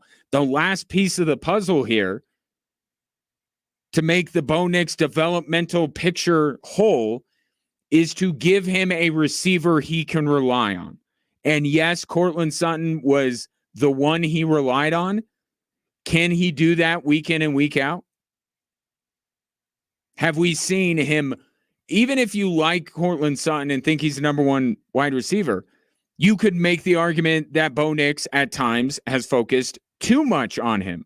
So whether you loop in Cortland Sutton with the rest of them, as I do, or you want to separate them, either way, Davante Adams, Amari Cooper, DeAndre Hopkins, these other wide receivers that are being reportedly shopped. The Broncos need one of those. Davante Adams would be the number one choice. Amari Cooper would be a nice consolation prize. DeAndre Hopkins, maybe if the first two fail. But the Broncos need to do this. They needed to do this when Brandon Ayuk was holding out. Isn't it worth, if Davante Adams is setting the market and the Raiders are saying the market and the asking price is a second round pick, that wasn't even the first round pick.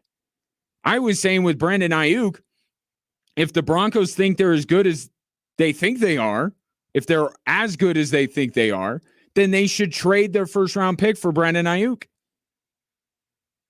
Because what are they going to do? If Bo Nix is the real deal, if their offensive line is good, if they have a good running back room, what do you think they're going to spend their first round pick on? And now you're telling me you can get Davante Adams for a second and Marvin Mims? Oh, but who's going to return those dynamic kickoffs?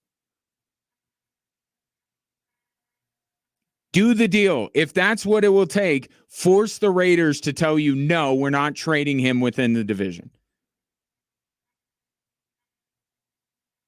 And if the Raiders hang up on you, call up Cleveland. If the Broncos are doing any shopping between now and the trade deadline, it's for a pass catcher. And all of a sudden, a bunch of them are reportedly available. And I don't think, if history is any indication, that all of them are going to get dealt. The NFL trade deadline routinely disappoints us. So if there's only one wide receiver on the move, he should end up in Denver. If the Broncos are looking out for what can help Bo Nix continue to develop through this season and beyond. Or else they're just going to have to be looking in the draft for a wide receiver. And the way things are going, guess what? They're not going to get Travis Hunter. Story number 2. The Mountain West and Pac-12 arms race continues today. Each conference adding a school. The Pac-12 has added, as long been rumored, Gonzaga as a basketball-only member, which is a coup for them. A lot of conferences have been trying to get the Zags. And finally, that school up in Spokane, led by Mark Few, has, despite all odds, has become one of college basketball's blue bloods, is now in the Pac-12. But they are a basketball-only school. More work has to be done for the Pac-12. Meanwhile, the Mountain West has reportedly added UTEP, as the Mountain West is clearly looking to the state of Texas. And it doesn't look like they're done. Texas State, Tarleton State, an FCS school are reportedly being eyed by the Mountain West. So while the Pac-12 looks towards the state of Washington, the Mountain West looking in the state of Texas. The big prize is Gonzaga. Like, yeah, you got to figure out the fact that they're only a basketball member, but that's a big get. That's as big of a get in a singular sport to get Gonzaga basketball as any conference has been able to get. The only thing that may beat that is if suddenly a conference lands Notre Dame football. Like, those were the two to this point, ungettable gets. You're never getting Notre Dame football, and you're never getting Gonzaga basketball. And the Pac-12 landed Gonzaga basketball.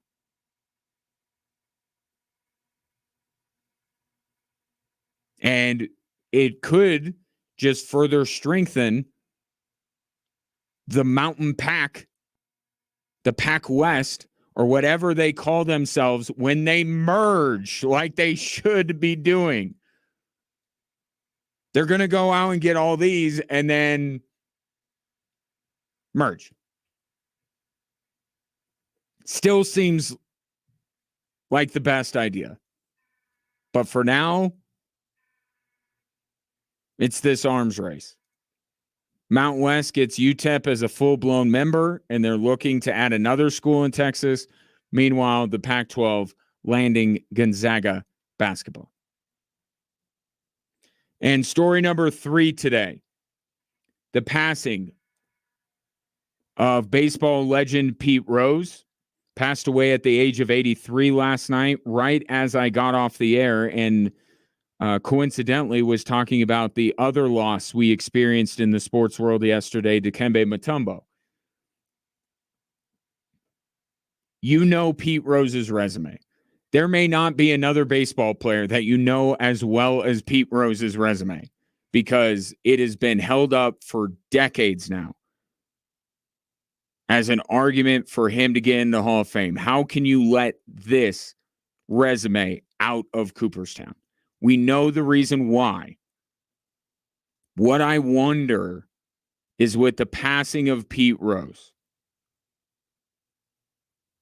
some of these harsh feelings are kind of let go of, right? Whoever has the harsh feelings,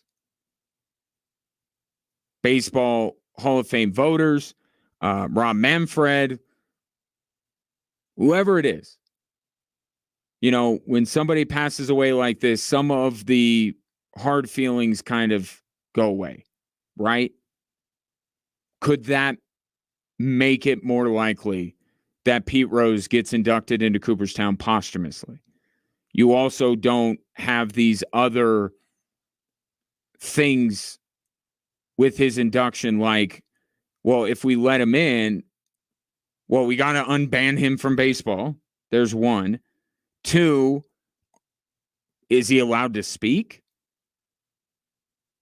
at his induction ceremony?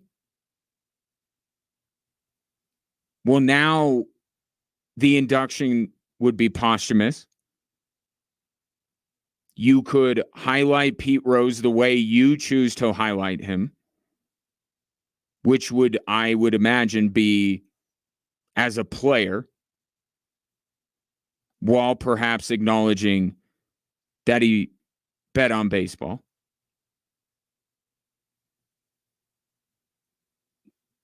And he's posthumously inducted in the Hall of Fame.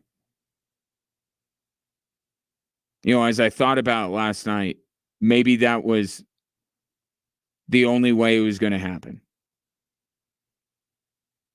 That baseball could do it on their terms, posthumously. But the debate will still rage on.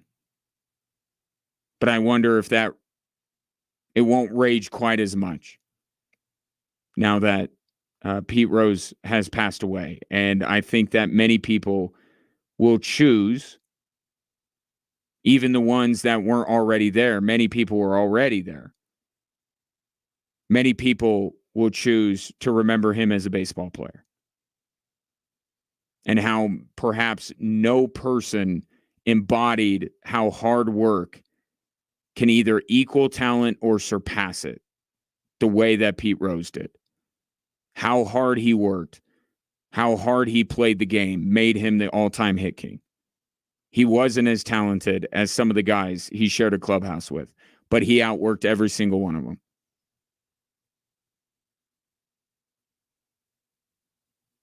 And as more people start to remember Pete Rose that way, perhaps his enshrinement in Canton will, or Canton, I keep saying Canton, Cooperstown, will happen. 719-247-1313. Take your thoughts on the three stories that are driving the show. Up next, felt so good about giving Air Force Navy tickets to Brandon earlier that I want to give more away. I'll do that next on Extra Sports 1300.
Saturday morning, bright and early, 10 a.m., the Air Force Falcons take on the Navy Midshipmen as both try to claim the Commander-in-Chief's trophy. It is an experience unlike any other you will find in college athletics. These Service Academy football games. And if you would like to experience it this Saturday, I have 4 tickets for you. You just need to be the 13th texter to text Falcons and your name to 719-247-1313. Chaos is the word of the day. Big 12, chaotic. MLB playoffs, chaotic already. We're not even a full day in yet. Tigers win in Houston. Royals win in Baltimore. Moments ago, the Brewers were winning at home against the Mets. Now they're losing 8-4. And ESPN just needs to retire the win probability. They do the same thing with my fantasy football team. And it drives me nuts. Where are you getting this information, and why does it swing wildly when anything happens? You ever notice that? 20 minutes ago. Not even. It's like a half an inning. I'm looking at the TV.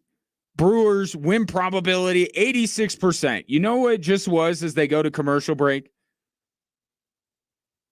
Mets 81%. Stop doing this. I know why you're doing this. Here's the win probability brought to you by ESPN Bet. It's clever. I understand it. But does nothing for me. Chaos. So Mets, if they can hang on to the lead, will be the 3rd lower seeded team in 3 games to start the Major League Baseball playoffs, that one game one. And reminder, only a 3-game series. So this kind of stuff can happen. You say, well, like with Detroit, Scoobo could only pitch a couple of times in a series. It's 7-game series. It's 3. 3 games. And the Astros are already down a game. They're already facing elimination. As are the Orioles. Could you imagine for a moment? The Astros that worked so hard. They were so deep in a hole early in the season. I think twice they were 12 games under 500. Climbs out of that through the course of 162 games. Gets into the postseason. And they get knocked off by the American League version of Rocktober. That's what Detroit is. You want to talk about win probabilities? Their probability of making the postseason was less than 1% like 3 weeks ago.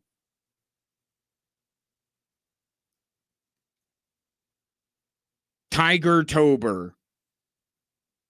Tiger Timber. I don't know. I'll let them in Detroit figure it out. But the Tigers sneak in, and now they're a game away from eliminating Houston. The Baltimore Orioles coming into the year. Who's the biggest threat to the New York Yankees in the American League? The Orioles. Of course, Gunnar Henderson, MVP candidate. They get Corbin Burns. Man, Orioles locked in. They're now down 1-0 to the Kansas City Royals. Now, Royals have Bobby Witt. And now the Brewers. I think the Brewers were the first team to clinch their division. They're down 8-4 in the 6th inning against the Mets, who just got into the playoffs yesterday. Chaos. And I'm here for it. I wasn't here for it earlier. Last year I wasn't here for it. Now I'm here for it. Now I'm enjoying it. Now I want all the chaos. Even if it costs me my dream matchup of the Yankees and Dodgers. Albert texting in on the subject of the Colorado Buffaloes win over Central Florida. Saturday for the Buffs was a great relief. Finally, a visual step in the right direction. Great way to put it. There will still be rough games this year. They could have been 4-1 or even 5-0 last season if the Stanford collapse didn't occur. I predicted and still hope they get to 6 or 7 wins in a bowl game. Anything better would be dreamy. Yeah, I don't think you should lose the plot here. That's still the measure of success. You can't let this could get interesting for the Buffs to now make that the standard. Now make that success. Because the Buffs right now are at 2-0 and the Big 12's this kind of holy mess right now. Well, now the Buffs should make the Big 12 title game. Don't do that. But it would be dreamy for Buffs fans. The goal right now is still the goal. Goals can change. We're not there yet. The goal is still bowl eligibility. Extend your season. Grab one of those stages where you show off the first. And what would that bowl game be? The first in how many years? That's a step in the right direction. That's a successful season. But I don't blame anyone if they want to start imagining maybe something greater for the Buffs, because that kind of a win elicits that feeling.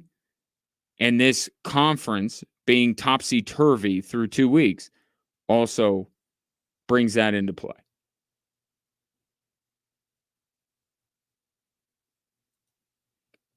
Brett weighing in on Pete Rose. I said that perhaps a posthumous induction into Cooperstown may be coming up here for Pete Rose.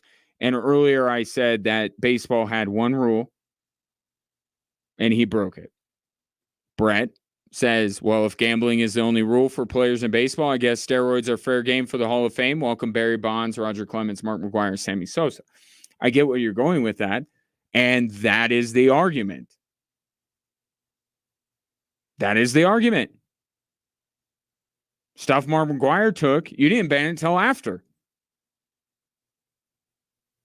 Baseball allowed steroids. And that's why I'm with you.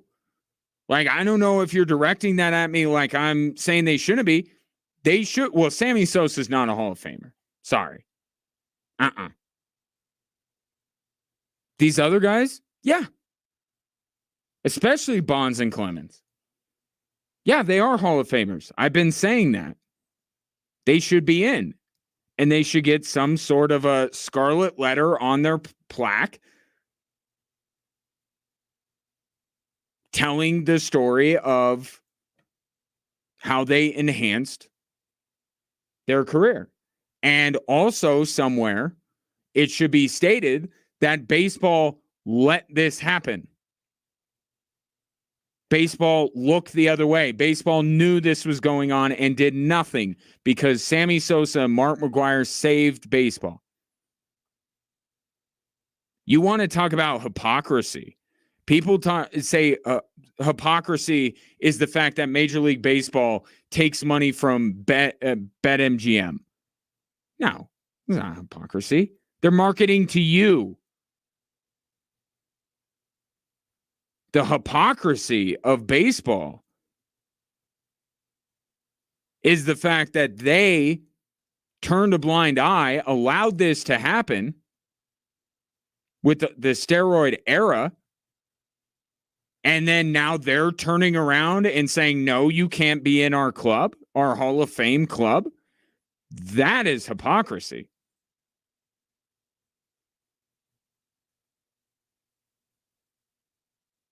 Major League Baseball didn't put a sports betting app in Pete Rose's hand. because cell phones did not exist. You get my point. For all intents and purposes, baseball placed creams and syringes in the hands of their players because they did nothing about it, knowing full well it was going on. Did baseball look the other way on Pete Rose's gambling? No. When they found out about it, they destroyed him. There's your baseball hypocrisy.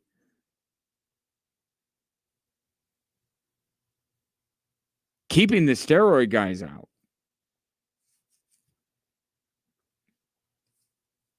So, yeah, they should get in. And it should be noted that they enhanced themselves in order to accomplish these great feats. And then you put them, and I've gone back and forth about this. Part of me wants to put them in like the basement of Cooperstown, like as a symbolic, like we don't like you, but we have to acknowledge how good you were, but you're going to be down in the basement.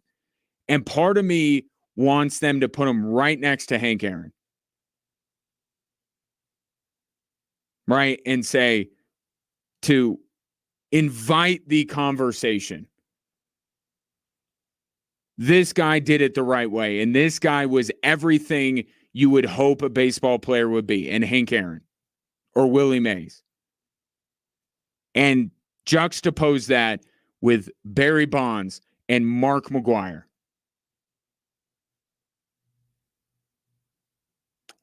All terrific baseball players. But there's a way that the first two I mentioned did it and the other two. And part of me says, put them next to each other. I would like to have that conversation with my kids when we visit Cooperstown. I would like to tell them that this is not like this.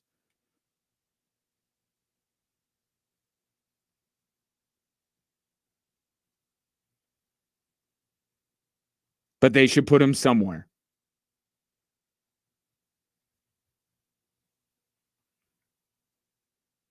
And perhaps that will be their conundrum when it comes to Pete Rose. Because the conversation's already started, and I promise you a couple of people are going to flip. And I'm not wishy-washy or anything like that. I'm not saying that at all. We all have the right to change our mind. We all have the right to think about something one way, and then a major event happens, like a man passing away, and you go,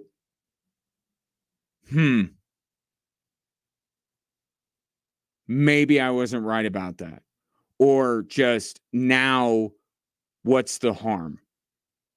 I think that's probably more the way people will look at it. What's the harm now? He won't be speaking at his induction. You won't have him up there with all the other Hall of Famers.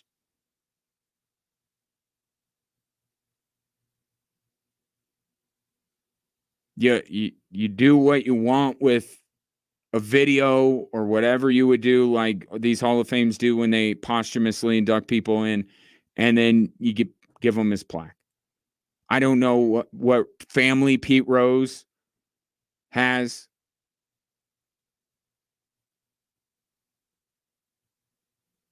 I'm sure they knew, his family and friends, how much it hurt Pete Rose that he never got in, and sure be great for them to at least see that he got in. I think that's the way people are going to frame it. What's the harm now? Take away a lot of this other stuff. We'll see. I'm not guaranteeing he gets in. I just think that some minds are going to change. Tom actually cuts right to the point. I'm paid by the word. Tom's not. Tom gets right down to it. He was banned for life. His life is over. So put him in. And I don't think Tom's being callous or anything.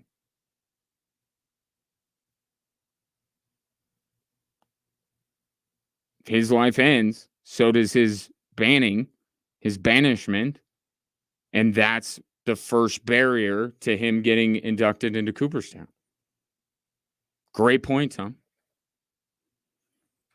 719-247-1313. Take more of your thoughts. See if any other wide receivers have asked to be traded. That's next.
It's the most wonderful time of the year. No, not Christmas, fall. And we want to help you make the most of the season with the $1,000 fall fund. Spend on whatever you want. We'll pick 5 winners to each take home $1,000. Head to extrasports1300.com to enter for your chance to win the $1,000 fall fund, sponsored locally by Hope Online Learning Academy. Congratulations to Mitchell. He is the winner of the other 4-pack of tickets that I just gave away for Air Force and Navy. You will have more opportunities to win throughout the week, but not tomorrow. Programming note: I'm not here tomorrow. No show tomorrow. But I'll be back on Thursday and Friday giving away Air Force Navy tickets, talking about sports things. So because the Denver Nuggets had to go to Abu Dhabi, they had their media day a bit early. And now you're starting to see the trickle of what's coming out of these other NBA media days. Anthony Edwards, I tweeted this out when Karl Anthony Towns got traded to the Knicks, but I'm half kidding. I said, think about how much more interesting the Eastern Conference is going to be. If you think it's interesting now, wait till Anthony Edwards ends up in Miami. I'm only half kidding. Seriously, he spent his summer with the U.S. men's Olympic team, which is a breeding ground for super teams. And Eric Spoelstra is on that staff, and Eric Spoelstra has been known to do a bit of tampering while coaching these guys up. And how do you think the cat trade sits with Anthony Edwards? Even the eternal optimist, even the guy that believes in himself more than any one man should ever believe in himself, I could still tell that Anthony Edwards was pretty bummed about the whole thing. Not just because Cat was his guy, but because he understands the ramifications of the trade. And how now it has to be him taking his game to another level. And even then, it might not be enough. Especially if they have to meet up with the Denver Nuggets. So you have your normal, it was kind of funny watching the Knicks because they couldn't talk about the Karl Anthony Towns deal. So they're acting like they don't know who he is, or talking theoretically, if we were, all that kind of stuff. And then, of course, the Lakers had their media day. And I just saw this headline that LeBron James is not placing expectations on the Los Angeles Lakers this season. My initial thought was that's probably a good idea, because the guy who the organization felt compelled by his mere presence, if nothing else, to draft his son, that's where their priorities are, right? Draft his son, hire his podcast co-host. That's what was on the Laker offseason to-do list. An organization that would make those kind of moves probably has no business setting a level of expectation. They already met their expectations. They got JJ and they got Bronny. And by doing that, they kept LeBron. They won.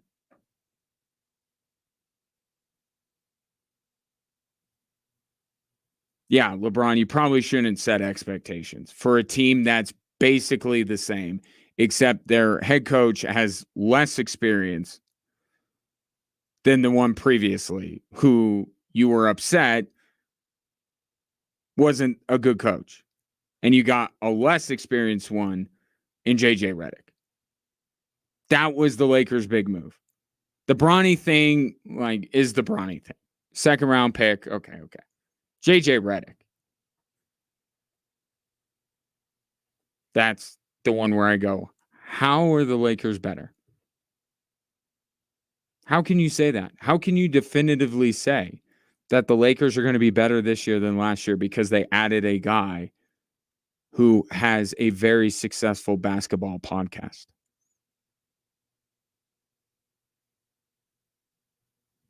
You can't.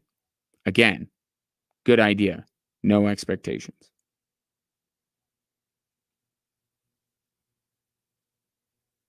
But it won't take long for people at the, as Dan Patrick calls it, the mothership, to hype up the Los Angeles Lakers if they start the season 3-0. And look, with LeBron, even at age 40, with Anthony Davis, when healthy,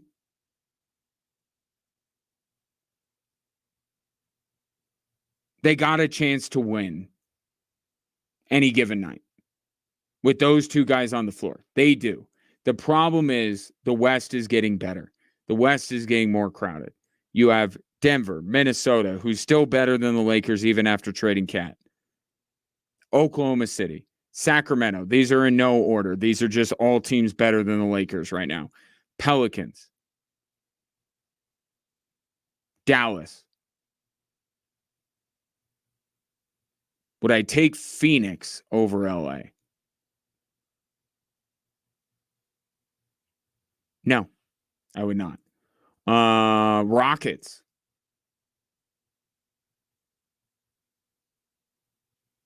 Spurs. Watch them take a jump this year. It's crowded. Golden State.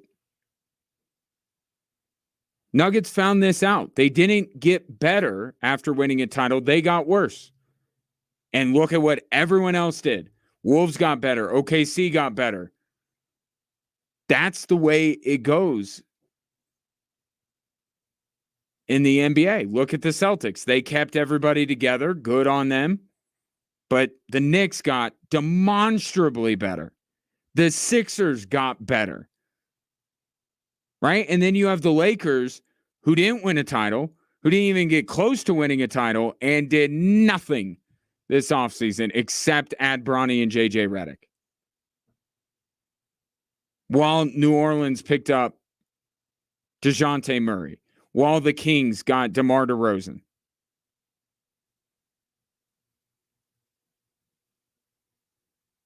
The play-in game between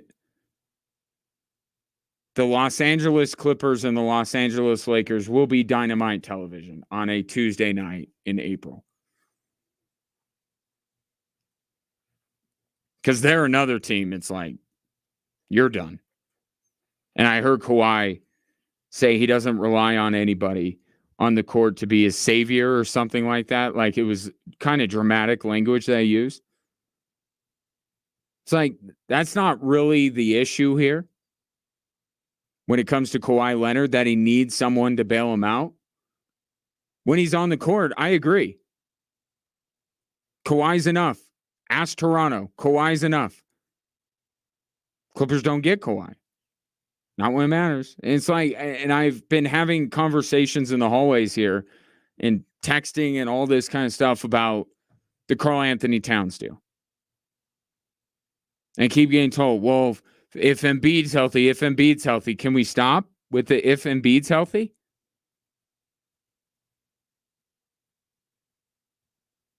Like, at some point, you can assume injury. I don't like to make predictions based on who I think is going to get hurt. It's not the way I want to live my life. And it's very difficult to do that, to say, oh, this guy's going to get hurt and derail a promising season.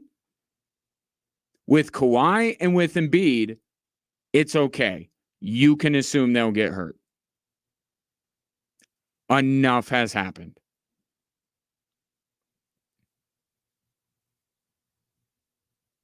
If you're a Knicks fan or you're a Celtics fan,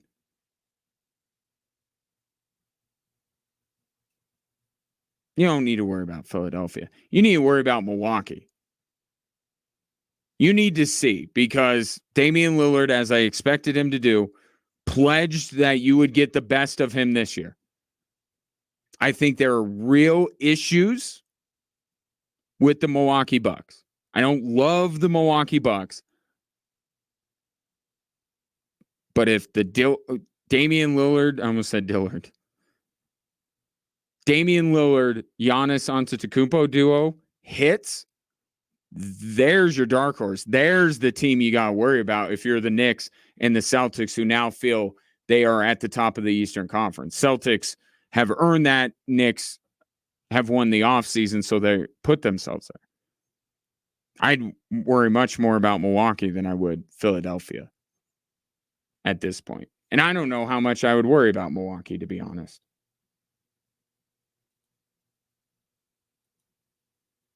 See, when I say veritable cornucopia of sports topics, I mean it. Before I go, I do want to let you know that you can now use your own body's healing properties to revitalize your achy joints and get you lasting pain relief. You can. I'm talking about advanced regenerative medicine at QC Kinetics. If you're tired of arthritic pain in your knees, hips, back, or shoulder, this is something you need to check out. You can enhance your joints, improve mobility, and get back to doing the stuff you love without pain. And you could do it without drugs, surgery, or even downtime. QC Kinetics has tens of thousands of satisfied patients, and the consultation is totally free. So call now, take action to get lasting joint pain relief with help from QC Kinetics. 719-347-1988. 719-347-1988. QC Kinetics. 719-347-1988. As always, it has been my distinct honor and pleasure to serve you again. I am out tomorrow. Be back on Thursday as Week 5 in the NFL will begin, and we'll look fully forward to the Broncos and Raiders coming up on Sunday. Also coming up at the tail end of the week, hockey season begins.